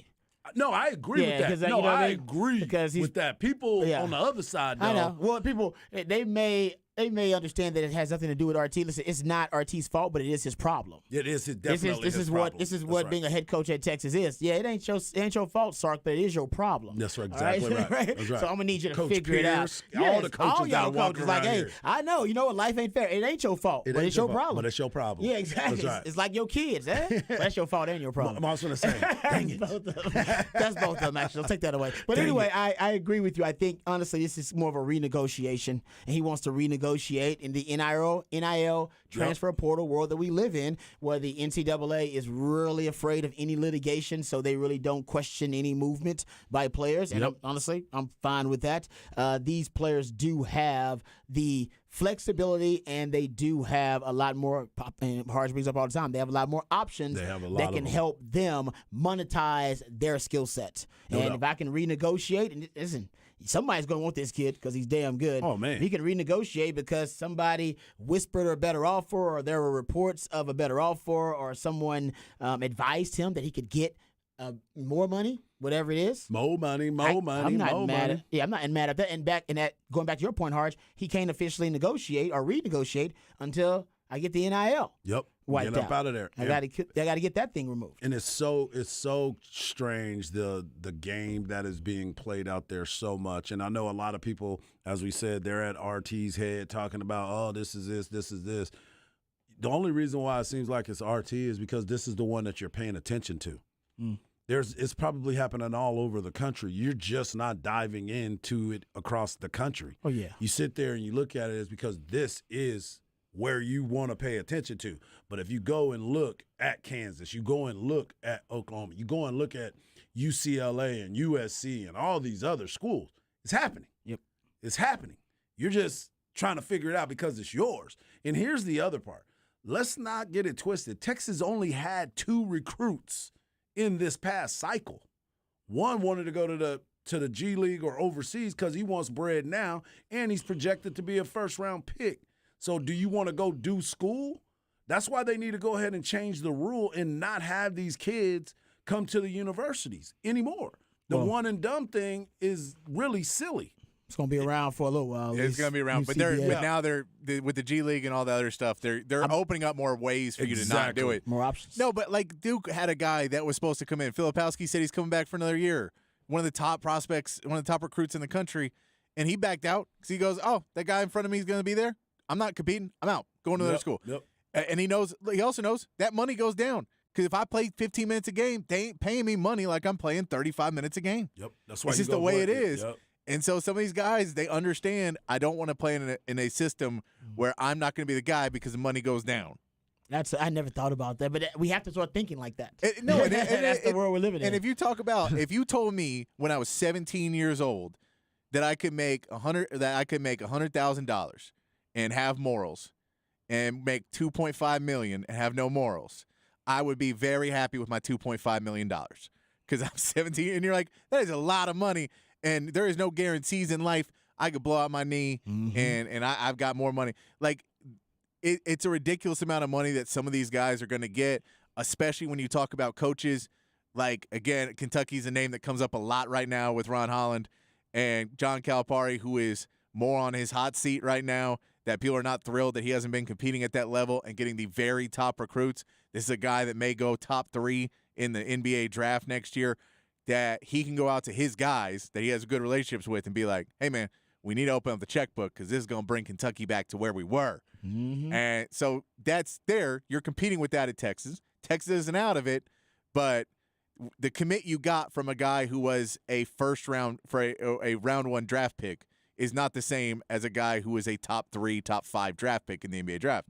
That's just the reality of it in today's game. The price changed. Yeah, it is. And when you had a national letter of intent and you went to go talk to one of the to Rodney or Wheels or whoever it was and go, well, we need to renegotiate, they go, oh, well, we don't do that. Yeah, we locked in the price. It's like, we locked yeah. in. He goes, well, then I'm locking out. Exactly. No, you know what he said? No, that's exactly right. Yeah. Today's price is not yesterday's price. Yeah, you can't lock that in because like circumstances It's like change. an You guys interest can rate. renegotiate no time. So it's up to Yeah. the big money donors, BMDs, to step up. This is the game, Yep. whether you like it or not. All right, we come back. We'll talk Cowboys on the other side right here on Ball Don't Lie. 104.9 The Horn.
All right, welcome back to Ball Don't Lie right here on 104.9 The Horn. 512 Friday edition of Ball Don't Lie. That's when Patrick plays jams from local bands and artists that you can catch live right here in the ATX. Who we jamming right now, Patrick? This is the Black Angels. They are playing Saturday at Far Out Lounge, part of Psych Fest. I like that. Psych Fest. Is that like psychedelic? Psych rock. So psychedelic rock. Well, so yeah, some psychedelic going on. Yeah. Aaron Rodgers would like this. This is the type of rock and roll you listen to when you're, you know, you can tell. It's when you're a little tripping. Yeah, it's a little bit slowed down, a little bit. I like that. Aaron Rodgers. When you what? You When what you tripping? tripping? That's what you call it. When you Can you still call it that? Oh, When yeah, you you kinda can. when you sound too old. this is the type of music you listen to when you just got traded to the Jets. That is true. I like it. I like it. There you go, my man Patrick, hooking you up on a 512 Friday. We got draft talk to get to, gentlemen, because the round 2 is getting ready to start right now. I believe Roger Goodell at the podium making a nice. Actually, I think it's it's actually a little celebration of our servicemen and women. They're up on the stage right now. So we'll get you updates on the NFL draft as soon as it officially starts. It'll be starting here momentarily. In the meantime, we'll talk about the Longhorns who are expected to be drafted this upcoming weekend. We already had one drafted. Bijan talked about that in the 5 o'clock. Talked about the Texans as well, how they came to steal the NFL draft with a big move, one of the biggest moves and one of the gutsiest moves we've seen in the NFL draft in a long time, drafting C.J. Stroud 2, and then trading back up from 12 to number 3 overall to get their defensive end, Will Anderson. But I want to get back to the Cowboys here, Harge, your Dallas Cowboys, with the Mozzie Smith pick. And I thought it was a good pick for the Cowboys. We've talked about the Cowboys' ability to hit in the first round. They are the best team. And look at success rates, hits rates, all pros. If you're looking at all of those different stats, they are the best drafting team in the first round in the NFL, tied with the 49ers for the most all pros drafted in the first round since 2010, also the most since 2014. And even though a lot of people didn't think Mozzie Smith would be the pick, man, that guy, Will McClay, does a hell of a job in the first round of the draft. And that's why you got to believe in it. That's the only reason why I felt like, okay, this is going to be okay. My initial response was, who? Who? Like, who are we talking about? Okay. Then you start looking and doing the research and really diving into who this player is. I know some people are always talking about he may be lazy. He seems like he's a lazy person. Well, I'm going to tell you what. If Dan Quinn is energetic about you, Micah Parsons, who is always on 12, is happy to hear you. And the fact, too, that everybody looked at it and said, oh, man, this dude is a freak. You got to kind of believe it. But most importantly, like you said, if Will McClay puts his name on it, that means that he honestly believes that this is a position of need, number one. He was the highest guy that was left on their board. I would think that. I know that they were talking about 1 through 13, whatever. But if he was the one that was left, and that's that pick, and you're not going to trade out and you're not going to trade up, then you're going to ride with the pick that you feel comfortable with. And I think the choice is going to be okay. But the most important thing, you've been talking about this for a while, and I'll continue to bring it up. The Cowboys have had a problem stopping the run. Yeah, and if he's going to be that person to come in to be the run stopper, then doggone it, I'm believing in it. I'm believing in it. Yeah, I think you said it. You believe in Will McClay. And Will McClay has just done a hell of a job. And if you look at it, the Cowboys don't have a lot of weaknesses on defense, but they had 2 last year. There are big issues for them that you could argue made them susceptible and vulnerable, especially in the postseason going up against elite teams. The cornerback spot opposite Trevon Diggs, which still haven't really addressed, but they still have yet to address that. Stephon Gilmore. They did address it in the draft, but you're right. Stephon Gilmore, they did address it, no doubt, in the trade market. And there was their rush defense. Now, the rush defense, to go back to what they've done all season, they did re-sign Jonathan Hankins, which was big. Remember, and I give this stat all the time, Jonathan Hankins was their first solution to their run defense or their rush defense, because when they were struggling with their rush defense, they signed Jonathan Hankins, and when he was on the field, they only allowed 3.6 yards per rush. When he was off the field, they allowed 4.5 yards per rush. So you're getting close to damn near a yard in difference per attempt. So he was a big impact player for them, and essentially they believe that Mozzie Smith can be that and more. So they basically just got a more premium version of Jonathan Hankins, who is supposed to be a big-time run stuffer. Yep. And that's what they wanted. That's what they needed. Instead of having to go get a mercenary like a Jonathan Hankins every year, and the ones that they've drafted like Oza Adigizua hasn't really worked out. He's a really good penetrator and pass rusher from the interior, but not necessarily a run stuffer. And this guy is supposed to be a run stuffing beast, juggernaut of a run stuffer. And that's what you need right there. Yeah, and honestly, all you need to know is that Micah Parsons. Apparently, Michael Parsons, he rode for this dude. This was his pick. And I'm not making that up. We have audio to prove it. You are not making that up. Here's Micah Parsons on a Bleacher Report draft special for the first round. His reaction to the Cowboys drafting Mozzie Smith. The Dallas Cowboys select Mozzie Smith. Let's go, man! Let's go! Dan, go! Yo, look at the text, man. I told you Dan wouldn't let me down, man. Dan wouldn't let me down. Read the text. What does it say? You want me to read it? Michigan DT, you texted him today at 3:27, and he responded, "I'm all about that life," with 6 exclamation points. And then you wrote, "Please." We about that life! How do you feel, Mr. Micah Parsons? No more QB sneak, AJ! Wow. Yo, huge. That's awesome. That is like genuine. I said, Genuine It was love. genuine. And I gave this example earlier. I don't know how much you regret the pick, or if the Cowboys had him in their top first round grades, whatever. We'll get into that. But when you see that reaction, if you're a Cowboys fan, you got to be excited, because that's your best player, period, offense or defense. And not only that's the guy that he wanted, didn't always work out. Clyde Edwards-Helaire was the guy that Patrick Mahomes wanted. That didn't really work out. So I'm not saying it's going to work out, but at least your best player is pumped. Yes. He's excited about it. Yeah, so he is. that might be worth it just there to get him enthusiastic. And by the way, this guy will keep those those offensive linemen from reaching the second level, from trying to reach him. If there's any weakness in Micah Parsons' game, and there ain't many, if there is any, it's run defense. Yes, it is. And this guy coming at you. He helps with run defense. Did you hear what Micah Parsons said, though, at the end there, Harge? No more QB sneaks? Yeah. He's talking about them Eagles. Yeah, he don't want none of that. The Eagles have turned the QB sneak into a weapon. They've made it lethal. They've put the quarterback sneak on steroids last year with the quarterback sneak, the tush push, as they call it. They converted 29 of 32. 29 of 30 is over a 90% conversion rate on quarterback sneaks, and they have a 93% success rate on quarterback sneaks. It's almost impossible for teams to stop, especially if you're weak right at the point of attack. That's why the Cowboys did it. And by the way, if the Eagles are doing this, you play them twice a year, and it's one of their secret weapons, and the NFL did not disallow it and did not put it something in their rules that would forbid it, then the teams are going to copy it, because it's a copycat league. You better have a solution ready to go. Mozzie Smith is that solution. No doubt. No doubt. That's why you got to believe in the pick. You just read all the superlatives and why you should. Most importantly, those people in that Dallas Cowboy at the Star, they believed in the pick. So let's ride with it and see what happens.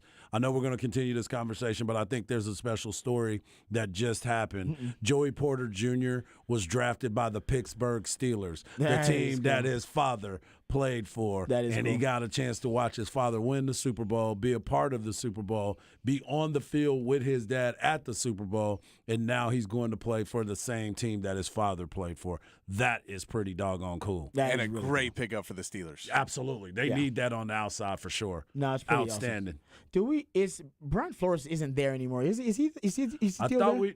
Is he still there, or did he leave? I thought he left. To go somewhere else. We talked about it. I think he left. Just say, that would have been great too. Yeah, well, I didn't know, because I wonder who the DC is there. I don't think I know. He went to take over the DC of the Minnesota Vikings. Okay, I don't know what the DC is right now. We'll get back to that. That's it. That is a really cool story, though. I really like that. I thought the Cowboys. Yeah, would be looking at him right there too. I thought, because Nolan Smith is there and Joey Porter Jr. is there, and the Cowboys. You look at the last 10 years. Terrell Austin is the defensive coordinator there. Oh yeah, he used to be. think he was with the Rams at one point. Yes. Or the Chargers, one of the two. He's been with the Lions a Yeah. little bit before. Oh, too, yeah, right? yeah. Okay. Yeah. Thank you for that. But the Cowboys usually top 36. They got a pick in the top 36 picks or whatever. Even take the top 100 picks when they're premium picks. That's what you look at. Top 100 picks. They usually lean toward defensive end and cornerback based on my research. Yep. Since 2011, I went and looked at the positions that are most often drafted in the last 36, last 36 top 100 picks for them. That's where they go. Yeah. So they went away from that and they went D tackle because they like this guy, man. His athletic score is through the roof. The relative athletic score, which is the RAS, he got a 9.99 out of 10. Told you the Cowboys like freaks, but that is freakish. Here's another. They do it'd be hard to kind of describe this. I'll just kind of give you perspective on it because they do a test. They call it the Plyo Stairs test. Oh, I saw it. You saw that? I saw the video of it, of what he did. Yeah, and it's basically players get to jump up these stairs consecutively. They time them, see how fast they can do it. Now, if you go look at it, his teammate, was Aiden Hutchinson? Yeah, they were. Yeah, they both did number this. 2, right? Was he number 2 last year? Overall pick? Yes. Yeah. And he's a freak, by the way. He He's is a physical a freak. freak. He did it in 2.82 seconds. And Mozzie Smith did it in 2.57 seconds and was 60 pounds heavier than that dude. That's impressive. And that's his teammate. That's just letting you know how impressive and powerful this young man is. And that was, you talked about that Bruce Feldman freak list. Mm-hmm. So prior to last season, he was number 1 on Bruce Feldman's college football freak list. It's the freakiest athletes in college football. Here's the write-up. He said, but this year, a Wolverine is number 1 freak in college football. The 6'3", 337-pound senior Mozzie Smith has rare power and agility. So rare, in fact, it's hard to find the right superlative to begin with. But let's start with this. Smith does 22 reps on the bench press, but that's with 325. Not 225. He close grip bench 550 pounds. He vertical jumps 33 inches. That's at 320 something pounds, people. Mm-hmm. He broad jumped 9.4 Smith, who had 37 tackles last season, has clocked a 4.41 shuttle time, which would have tied the best by any defensive tackle at the combine in 2021. And it would have been better than any defensive tackle weighing 310 pounds or more in the past decade. His 6.953 cone time would have been by far the fastest among defensive tackles in Indianapolis, and the fastest was 7.33. So his 60-yard shuttle time is 11.90. Basically, they're telling you this dude is a certified freak of nature. So that's why the Cowboys liked him. And there's some actors, no matter what they come out with, I'll go to their movies, and I don't need to see the trailer for Denzel's or the new Tom Hanks flick or the new Leonardo DiCaprio film. They got credibility with me. If they have a bad movie, I'll deal with it, and I'll go see the next one because I know that'll be an exception to the rule. Most of the time, they are in great films, and they choose good scripts, all right? They choose good movies to be in. They're always entertaining, and they're great actors. That's the Cowboys. I don't really even need – if I don't like the Cowboys' first-round pick because of Will McClay, I'll go back to and make sure I do research on it. Yeah. Because I'll assume I'm wrong about it. And that's how you should assume too, Cowboys. If you don't like the pick, assume you're wrong about it and go back and do more research, and you'll like it a little bit more. Exactly. That's how good Will McClay is in the first round. And that energy that they were bringing to the pick, you need to understand that. That's the most important part to me. When that energy in that room at the Star is excited about the pick, you saw it during the draft. They was all high-fiving and excited about it. They were. And even that's why I thought it was Nolan Smith. Yeah. And when Grandpa's sitting there talking about, well, that's my pick. Mm-hmm, yeah, you know you got to be happy I about do it. always want to see one time when they show the draft room and they're all just like, dang it. Yeah. We really messed that one up. I always look for the guy in the back. I always look for those guys in the back where you're looking and you're like, oh, my God, he's mad. That happened, Well, actually. when the Vikings missed their pick? Yep. They missed their pick. That's not the one I remember. I remember the Titans draft room, war room when they traded A.J. Brown. But he was on draft day, right? Oh, yeah. Yep. And go look at Vrabel. Oh, yeah, Vrabel get up and Go walk look around. at Yeah. Vrabel He had to visibly walk it out. leaves, like just walks out of the room, and it's awkward. And I think it was because he's like, dude, you just traded away like multiple wins. Yep. Just like 3 or 4 games, And you just traded away. Speaking of the Titans, they've just picked up Will Levis. Traded up to get that second pick in the second round, Will Hey. Levis. So now another rookie quarterback. 3 rookie quarterbacks drafted into the AFC South. Yeah, the Texans, man, they now They got a chance now. everybody's got their franchise quarterback in that division now, or at least Well, the one they think. is they gonna got be. their hopeful. They're hoping the franchise. I mean, quarterback. the Titans What took about what their. Malik Willis? No, I He think- out of there. They've already given They up both on can that. try out. I don't know. Yeah, seriously. But yeah, that's a good pick by them, man. Talk about value. That's a guy that people thought You would had be to going wait in it the out. top 5, top 10. They end up getting them early on in the second round, so that's good value for them. Just to finish up the Mozzie Smith conversation, though, on top of his freakish skill, he does understand that he is going to be a basically run stopper. He said, "quote My job is to come in and be that elite run defender."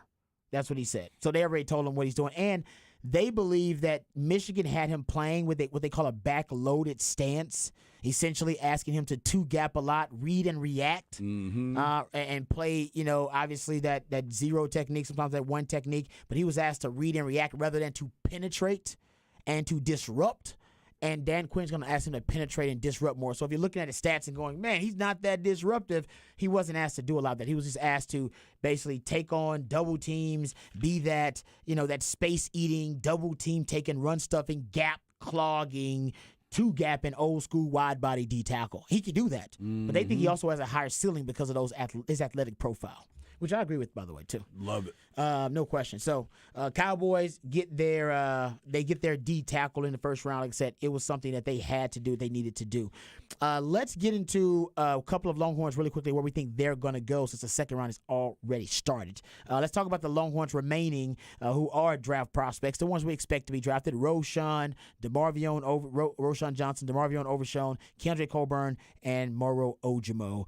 Which one goes first, Harge, out of that Roschon. group? Roschon? Yeah, Okay. I think that one's the easy one.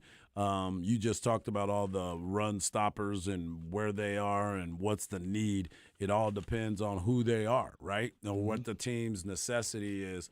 I just think that Rojo's going to be the first one of the rest of the Longhorns. I mean, it's between him and Overshown, to be quite honest with you. I think either one of those, pending on the need, I think that will be the biggest question. And we're not getting that tight end. Cowboys are not going to get the tight end, Sam Laporte from Iowa, that we thought that Jerry and them were very high on. Not going to happen. He just went to the Detroit Lions. So, but yes, I believe that Rojo will be the next one off the list. It's either Rojo or Overshown. I'm with you. I think I'm leaning Rojo at this point. We're just hearing so much about Rojo leading up to the draft. And remember, Rojo is considered to be the best big back in the draft. Yep. Basically, backs that are 225 pounds and up. He's considered to be the best big back in the draft, and he can run a lot of those power concepts I was just talking about. Remember, that's why the Cowboys, getting back to their pick, they drafted Mozzie Smith because more teams are running power concepts. In 2022, teams averaged 4.4, 4.3 yards per carry on outside-inside zone. Why? Because teams now are built to stop and defend and neutralize those zone concepts, and teams are lighter and sleeker because teams are defending the pass more. And that's why offenses, because those defenses are now smaller, sleeker, faster, they're running power more, running right at those smaller defenders now. That's why power and counter last year actually averaged over 5 yards per rush in the NFL, 5.3 and 5.2. Getting back to Rojo, all right, that's why the Cowboys on the other side, they're drafting a old school D tackle to defend and be able to counter those power run concepts. But the offenses who are now capitalizing and weaponizing those power concepts, they need backs like Rojo. They need a back that can run downhill and break tackles and be able to, basically Rojo's words, turn his body into a weapon. Yep. And that's why I think he is rising up boards too, because teams need that big back, and there ain't many in this draft. There's not.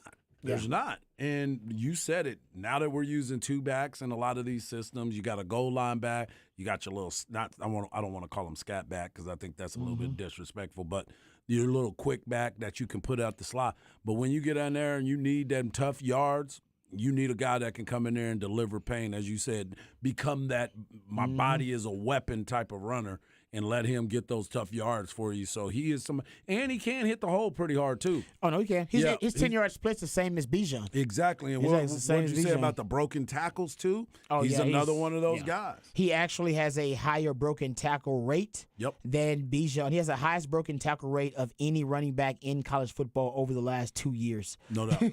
That's crazy stat, and that nobody really knows. He actually averages more yards after contact per rush than Bijan. Bijan's average is 4.1, and he is 4.28. So he actually, a lot of his stats are mind blowing because you put him next to Bijan, and the sample size, obviously Bijan wins because over a long time period he played more reps. But Rojo's numbers are astounding; they stand out. And like I said, if you got a big back that breaks tackles at the same rate or better than Bijan, why wouldn't you take that guy early? And I heard the 49ers, he was visiting with the 49ers too. 49ers love that one cut back. One cut power back. Go ahead and text Shano real quick and see what's happening. See if he's answering. Might be too high. Yeah. Honestly, it might be not that he's too high. I mean, the draft pick might be too high. Some of you are like, he's too high. No, he's not too high. I know he's in there with that Cali. He's in that Cali. The draft pick might be too high. Bijan in the second round. I mean, they like them backs drafted in like the 4th, 5th round, something like that. So yeah, I'm with you. I think Rojo goes next, then Overshown.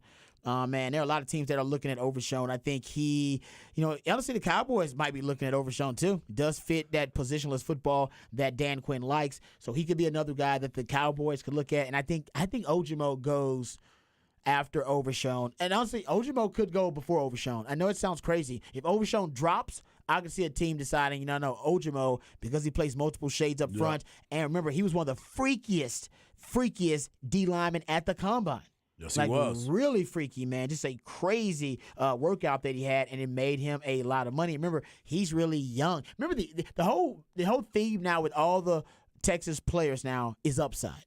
Yes. Right? Rojo has been playing the running back position for 3 years, and I gave you the numbers. He's the best running back in the country when it comes to breaking tackles, better even than Bijan. He's been playing the running back. He played quarterback and now playing running back for 3 years. A lot of upside when he actually becomes comfortable playing the position at a really high level. And look, he's already an NFL caliber running back after playing the running back position for just 3 years.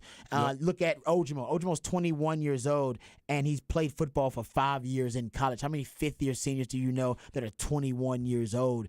That guy's a ton of upside just because he's so damn young. Yep. And then you got the guy like Overshown who's been playing linebacker, I like how you put it, willingly. Yep. As you said, willingly. He's been playing it for about 2 years now. Upside tremendous because he switched from safety. So you got 2 position switches, and then you got a guy who just started college when he was, 16 or 17 years old. So he just really found his grown man body a couple of years ago.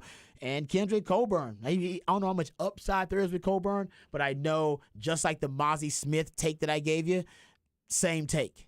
Yep. Same take. Yep. Same take. Every team needs a plunger. Every house needs a plunger. Every team needs a plunger with that old school wide body D tackle that can defend all those power concepts in the running game.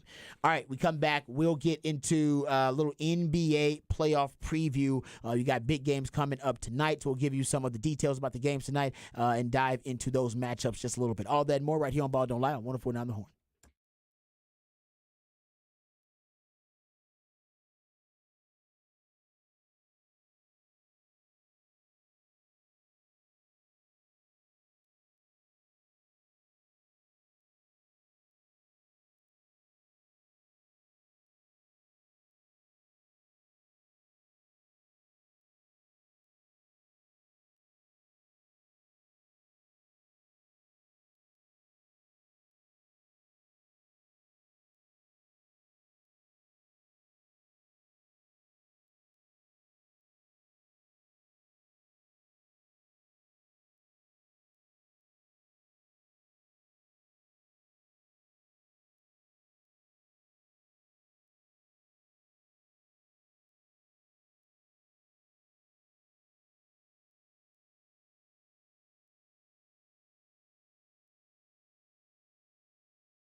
All right, welcome back to Ball Don't Lie right here on 104.9 The Horn. 512 Friday edition of Ball Don't Lie. That's when my man Patrick plays jams from local bands and artists, very talented human beings that you have a chance to catch live right here in the ATX. Who we jamming right now, Patrick? This is Nolan Potter's Nightmare Band, and they're playing Saturday at Hotel Vegas. Nolan Potter's Nightmare Band. Okay. All right. I got it. Sounds like something that would be playing when I go watch a play or something. Like I go watch something. I think this is if theater? you watch a play, like, a little bit more psychedelic. Oh, once again. Another Okay, psychedelic stuff. Yeah. Okay, there you go. All right. And maybe I'm just not in the right mindset. Maybe I need some psychedelics to There be in the you right go. state of mind to enjoy Hang this. out with Aaron Rodgers. Hey, yeah, he's going to be speaking at this psychedelic Yep. convention. Oh, this is a good pick for the L.A. Rams and a Big 12 player. Thank Harsh? you. Yeah. You just talking about Big 12 players. Steve Avila, somebody that the Cowboys were very high on. Two of the players that the Cowboys had on their big board, Michael Mayer and now Steve Avila, both gone. One to the L.A. Rams, Avila, and one to the Las Vegas Raiders. The Mayer. Raiders. Oh, Man. Patrick's former team. His former team, because His former team. he's back. He's back, baby. He's back, baby. He's back, in case y'all didn't That's know. right. Patrick is back into the family, the Texans fandom, and we appreciate having him back. Yep. And he didn't even need to see the whole draft. He didn't. Now, No. I if needed the to see- Texans screw up the rest of the draft, are you going to It's going to be change hard back? to screw up the rest of it That's because the only way they could really screw it up would be trading all of next year's draft to come up and pick somebody random now. Which they're not going to do. Yeah, because other than that, you have 10 picks left. Yeah. You have any in the second round? They might trade up to try to get back in the second. Yeah, but they round. got 2/3. They have 3 6s, 2 7s, 2 I would 4s. trade. I would trade. I think probably- if there's a guy you really want, I'd trade back up into the second. But other than that, I'm playing lottery and I'm just going, let's take as many. Yep. That's true. I think I'd trade. I'd probably package together some of those 6th-round picks. Yeah. And you said he got 2 third-rounders? 2 third rounders. I may take one of those third-rounders and damn near all of the 6th-rounders if you want to move back into the second to get your guy. Yeah. You It can move depends up. if they have a guy that If they're you have like, a guy, if you have somebody you like, yeah, that you really, really believe can if someone be, falls and you're like, all right, we can get this guy. they that can we be a really starting caliber player for you. Yeah. Yeah. I don't know who that would be, but there are players dropping in this draft right now. They did have their Absolutely. run on tight ends, you said, though, right, Harris? That They was a did run on have tight a ends. run on tight ends real So, quick. So we're top gonna 3 see tight ends off the board now? off the board. Okay. So Yeah. the Cowboys were looking to get a tight end. That may not happen. Running back might be the position for the Cowboys here. Hello. Because I'm just looking at where the value's dropping, and we haven't had a lot of running backs go yet. How many running backs are going in the second round now? None. We had 2 in the first. None None yet. yet. Remember, you had 2 in the first before any wide receiver was drafted. Which was really crazy. That was crazy to Yeah. me. Yeah, I mean, we But still maybe have, they were going to your theory. There's a lot of wide receivers out there, so I'll be able to pick true. one at some point. And both of those backs are space backs. They're Yep. kind of air backs that can be hybrids, too. Yep. Yeah, Luke Musgrave and Darnell Washington. Luke Musgrave from Morgan State, Darnell Washington from Georgia. Both tight ends still available that are ranked pretty high. Okay. You also have Jonathan Mingo from Ole Miss, a wide receiver that's up there pretty high. Julian, Someone wants to get that. Brian Branch, the safety out of Alabama. He might be the top guy. Now, right I don't still, know though. if the Texans need him after getting Petrie, but if you pair, Oh, you could. And Hyatt's still out there, too, as a wide receiver. Ooh, I He like is. that Branch pick, though. And you like Bama guys. and Marvin Mims from Oklahoma is still available as a wide receiver a little bit later that was in there. a good one. But he's another guy that we know what he can do. And last season, I don't think showed it. But I think if it's one of those guys that last season probably took his value down a little bit more. That's a good point. Harj, are you a Mims? We take Mims or Hyatt? I'll take Hyatt. Because the Cowboys are looking for a wide receiver, too. Yep, I'll take Hyatt. It's pretty clear. You look at all of their pre-draft visits, and I think they had 90 based on Walter Camp football. And we're talking about combine. We're talking about online talked a lot over there. visits. We're Yep. talking about the Texas. I think they do a Texas day where they involve all the local prospects. All of those things, the workouts, everything. You combine all of their off-season visits with prospects. They've had 90, and most of those have been to wide receiver. Yep. And like 16 of them they've looked at or brought in or visited. Trying with. to help Dak out. So they want one. Yep. So And I want Texans to keep some. If you maybe trade some of these picks into next year's draft, try and have a little leverage into next year's draft because if C.J. Stroud plays pretty decent, there's a wide receiver from Ohio State that would be a really fun guy to pair Harrison. with him next year That'd be because not only would you be able to get a top wide receiver, but also someone to really annoy Colts fans. That should be a priority. I like that. Yeah, so I think the Cow. So you say Mims or Hyatt? Which one? I you said Hyatt. I will take Hyatt. Take Hyatt over Mims. Yeah. I like Mims a lot, though. Yeah, he's He talented, does. but he really is. But Hyatt's type and numbers, speed. I mean, that goodness type and speed is gracious. freakish. You remember how we used to always say, "How is CeeDee Lamb that wide open in college?" That was Hyatt. That was because Jalen he Hyatt. just burned away from yeah, people. he was. Yeah, He goes from 0 to 60 real quick. he scored 4 touchdowns against Alabama. That's true. You know what it is? Hard just don't want all the Oklahoma wide receivers there in Dallas. Thank you. You read through it. That you would be read annoying. through it. That's what it is. There He's you like, go. we got one. One is enough. Yeah, That I've already makes got sense. through Quota. that. Yes. That makes sense. Yeah, so the second round, we're pretty soon going to learn who the Falcons select, who will be Bijan's They teammate. just traded up for that pick from the Colts. Well, as that well. means they like somebody. So they're going for somebody. So they may be taking Roshan here. We're going to take another running back. That would be amazing. Yes. If I was just like, I would have done All running without back. running. We're going to run the triple option. Rojo, come in. And he For real. might throw a pass out of it. He might throw a We run a Wildcat. Wow. Hey, you just blew my mind with that one. We're going to call it the Wild Turkey. Exactly. I love it. That is great. Oh, I had a texter. I think it was the texter from Belton. He said, I thought, or she, not sure. All It's right, a he. appreciate it. But they said something cool. They said, now that Bijan's in Atlanta, Atlanta's mostly known. They picked the offensive tackle, by the way, Matthew Bergeron from Syracuse. Okay. He said, now with the Bijan mustard and sauce, you got to get that in Chick-fil-A now. Oh, that's right. Because Chick-fil-A was founded in Atlanta, all right, and now he's going to be one of the faces of the city. And you got your own sauce. Get that sauce in Chick-fil-A I like today, and then I like it. Bijan keep blowing up. I baby. did appreciate that Pluckers had the Bijan mustard Oh, sitting yeah. out on the They did, tables. yeah. I appreciate it. Apparently they have a sauce with it. Yes, they I do. did not try it, but apparently they They had a do. sauce with it. So They do. shout out Pluckers. Good call on that one. Yeah, I I had kept saying it out loud to everybody. Get you some Bijan for your Dijon. No, I had actually Jackie, our assistant. She helped us out, and she told me about it. She said, "Oh no, it's actually pretty popular here." I was Yep. like, "It's gonna be popular in the ATX, no No doubt." All right. By the way, did you see his post? The Falcons posted up, horns up, A-Town down. I like it. Wow. That is the name of Bijan. Yep. Nice. I like. Yeah, I saw Trey. That Ice Trey. Ice Trey he He shot gave him him a out. little love Yeah, too. he gave Tom, him but he some can't love. wait to see Bijan do That's his because thing. he's about to get traded.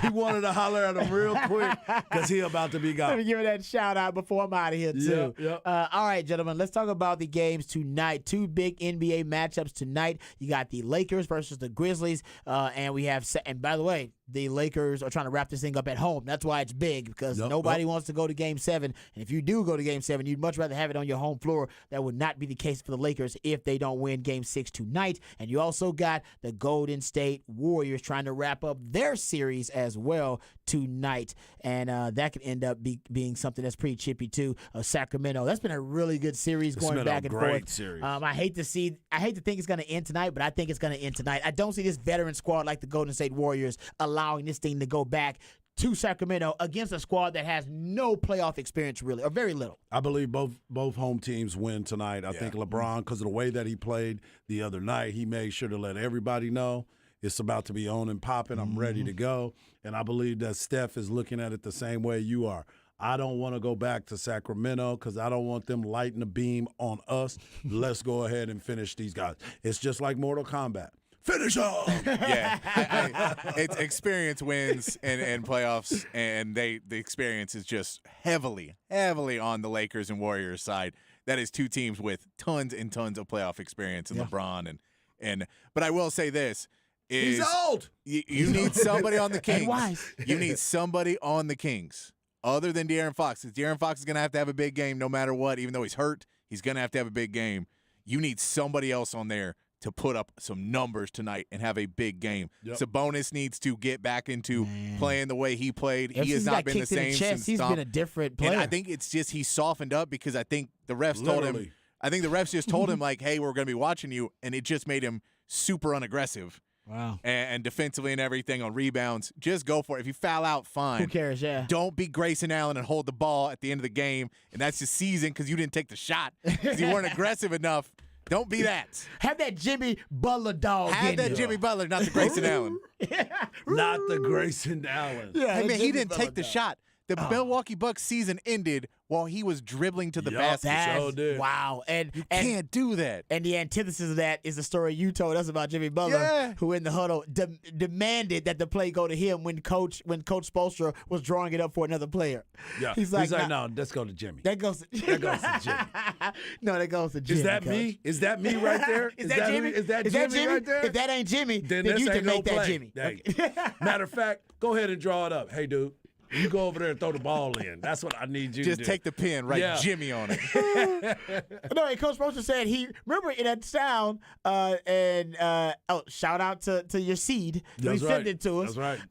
That DJ got us. He did. He got it back. Co-producer DJ. Yep. CB's gonna be upset, y'all. But yeah, he said, but in that audio, Eric Spoelstra says that I wasn't really comfortable drawing up the play. Basically, he was trying to explain to Jimmy Butler that the play that we're going to draw up is probably not ideal. It's not the most high percentage success rate play for you. Yeah, they're going to double you. They're not stupid enough to let you just do that one on a. And he's like, I don't care. It still goes to me. And you're right. That was a very unlikely game-winning shot. Yeah, of all the game-winning shots this season. Falling over. With the alley-oop style. What the hell, man? Falling straight backwards. Oh, I love. So my buddy's a Jimmy hater, and he was just like, you mean the one he pushed off on? I'm like, yeah, everyone pushes off. It's okay.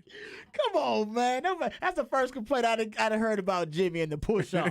There's some haters out there. Yeah, it's got to be. It's all, hey, you know what? It's good. Jimmy's got some haters. He's keeping them employed. There you go. It's good for Jimmy. All right, we come back. We'll wrap this thing up, put any of it, and let you know what's on tap right here on Ball Don't Lie, 104.9 The Horn.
All right, welcome back to Ball Don't Lie right here on 104.9 The Horn. If you missed any part of any of the shows, please go to hornfm.com. You can catch up with them on the podcast page. Also, go check out hornfm.com if you missed any of the 512 Friday suggestions by my man Patrick. Always done a good job with that. Before we get out here, we will let you know what's on tap for tonight. And I think it's pretty easy for most of us. Maybe we'll go what's on tap for the weekend, because tonight, mostly draft and NBA. Right? For Yeah, all of no us. doubt. Draft and NBA. This is when you want that BK screen, the triple screen thing happening. Don't you got a lot of screens in your I house? do have a lot of screens. You got a in lot my of house. screens. Yeah. You got one of them set I up. still got 2 set up. You got 2 set up? I still got 2. Man, I'm old school. I flip. I still flip back and forth. Hey, that's good. Old school, man. Because you get caught up sometimes. People come to my house, they're like, I don't even know how you do this. And I'm like, I'm telling you how I do it. I got to do it. That's how that goes down. I gotta for you. do it. I got to do it. This is work. You I'm got having to watch fun. 2 TVs at the same time? Well, because there's a lot of sporting events on. So I got to make sure I'm paying attention to a little Why bit can't of you just everything. DVR one of them and then Because I watch it want it later? all done. Man, please. You got to have it all right now? I got kids, bro. I'm on the road too much. You know what I'm saying? I got kids, bro. I got games. I got things I got to be doing. So when I'm at the crib and I get a chance to watch it, that's what we doing. All right. Y'all can talk to me over here, but I'm paying attention. Dad, you're not even paying attention. I am. That dude just made a 3-pointer from way downtown. Yeah, and you got to remember, Harge may or may not have some money on multiple games too. So you That's got very true. That's why he watches them live. I He's gotta like, watch can't go them live. watch it later on. And it's so funny that you say that, because random stuff, they'll come home and something will happen. And I'm like, what is this guy doing?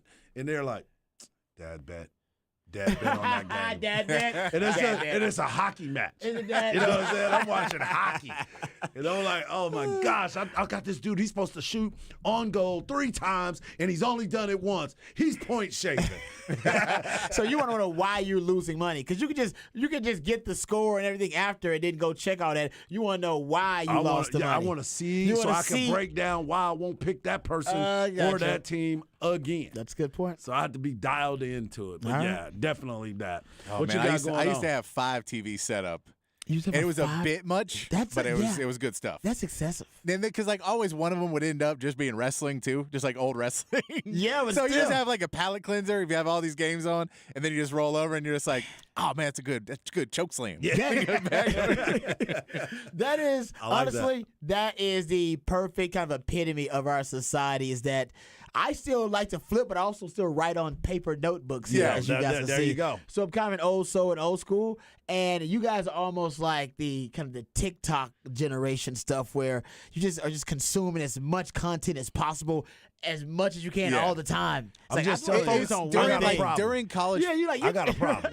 Well, no, because like one has volume on, so like college football, you'll have it on, and then you're like, it's the same as having the scores up, but you just can look down, and then it's a timeout, and you're like, oh, let me see what's in this game. But it what's goes in to the game. the ADD kind of ADD generation of it, where we just can't pay attention to any one thing. I wonder. I haven't done it with baseball yet. We used to, because baseball, especially when it was slow, you could put on 4 games and keep up with now, 4 games. Yeah, old school Now baseball, I don't know if could. you can do that Yeah, anymore, but exactly. it could be that you'd be like, all right, now we're over here. Now, okay, what's happening here? And Yeah, you it's keep like up with baseball and multiple. golf. Yeah, like I get it. Yeah. You can have that on the side and then watch football. But man, y'all watching like multiple people watch multiple football games at the same time. I don't know how you do it. Like I can't. It's too much I'm stimulation for trying me. to. That's what happens when Really you go is. to the sports bar. When you walk into the sports bar, people are like, what are they cheering for? Yeah, exactly. It's What like did- what did I miss? I'm with you. It's too much Yeah, stimulation. yeah. It's like going to a strip club and getting a lap dance from 2 women. I was like, no, I'm good. I get two. Like I just want to focus just on need to one. focus on Yeah. you, girl. I'll get a lap dance from you after her. Yeah, stick around. But I don't want to do it at the same time. Stick around. Matter of fact, y'all dance for each other. I'm going to the bar. Exactly. I'll be back. I get it, though. I get it. But Texas baseball, you Texas said baseball update? got postponed till tomorrow. It seems to be, I believe it's at 6:30 tomorrow. It is 6 p.m. tomorrow, Yeah. 3 p.m. on Sunday, and then a 1 p.m. game on Monday. That we will be playing on 101.9 and AM 1260. We will be here. We will still be on the air. The regular Horn shows will be on there Monday. The game will be broadcast, but we'll put it on the 1260 and 101.9. And tomorrow night's game will be on ESPNU for those that will watch the game but want to hear Craig. Turn the volume off and turn the volume up on the radio. That's definitely the best thing to do. Will Texas bounce back with this series after the disappointing Oklahoma series? They should bounce back, but this is baseball, man. There's so much that is happening right now that you look at it and you say you expect Texas to go out and play big, play well. It's a battle between two teams that were expected to be at the top. TCU early in the season was one of the ranked teams, and they're going through the same thing. They can't pitch it right now, and they can't field it right now. So this is a big test for Texas on the road. Real quick. They should go 2 out of 3, if not sweep. Real quick, you guys got any feeling for where one of the Longhorns is going to go and get drafted? I'm going to go Rojo to the Cowboys. I like that. I feel it. I like that. I like that. I'm with you on that one. one. He might be a Texan. Oh, I like that too. Yeah. I love that. Y'all got another one? Anyone? I think somebody's told me he might go to Cleveland. Oh, it's not bad. I don't like it. I don't like that, though. I don't like I'd rather that. him I don't be want his- him out there. I mean, I know my boy Eric Metcalf would love that. Yeah, he would. But I'm not feeling it. I'm gonna go Moro Ojimo to the Texans. Oh, I like it because they like Texas They players. like those guys. They From- like. yeah. It seems like And he's- it seems like a fit for a new head coach. It does. I DeMarvin like that one. Overshown, I believe, might go to your 49ers. Oh, not bad. Yeah. Not bad. All right. Revolution will not be televised. We'll talk about it right here on Ball Don't Lie. We love you guys. We mean that. Take care of yourselves, but more importantly, take care of each other and have a great weekend. We love you guys. Peace.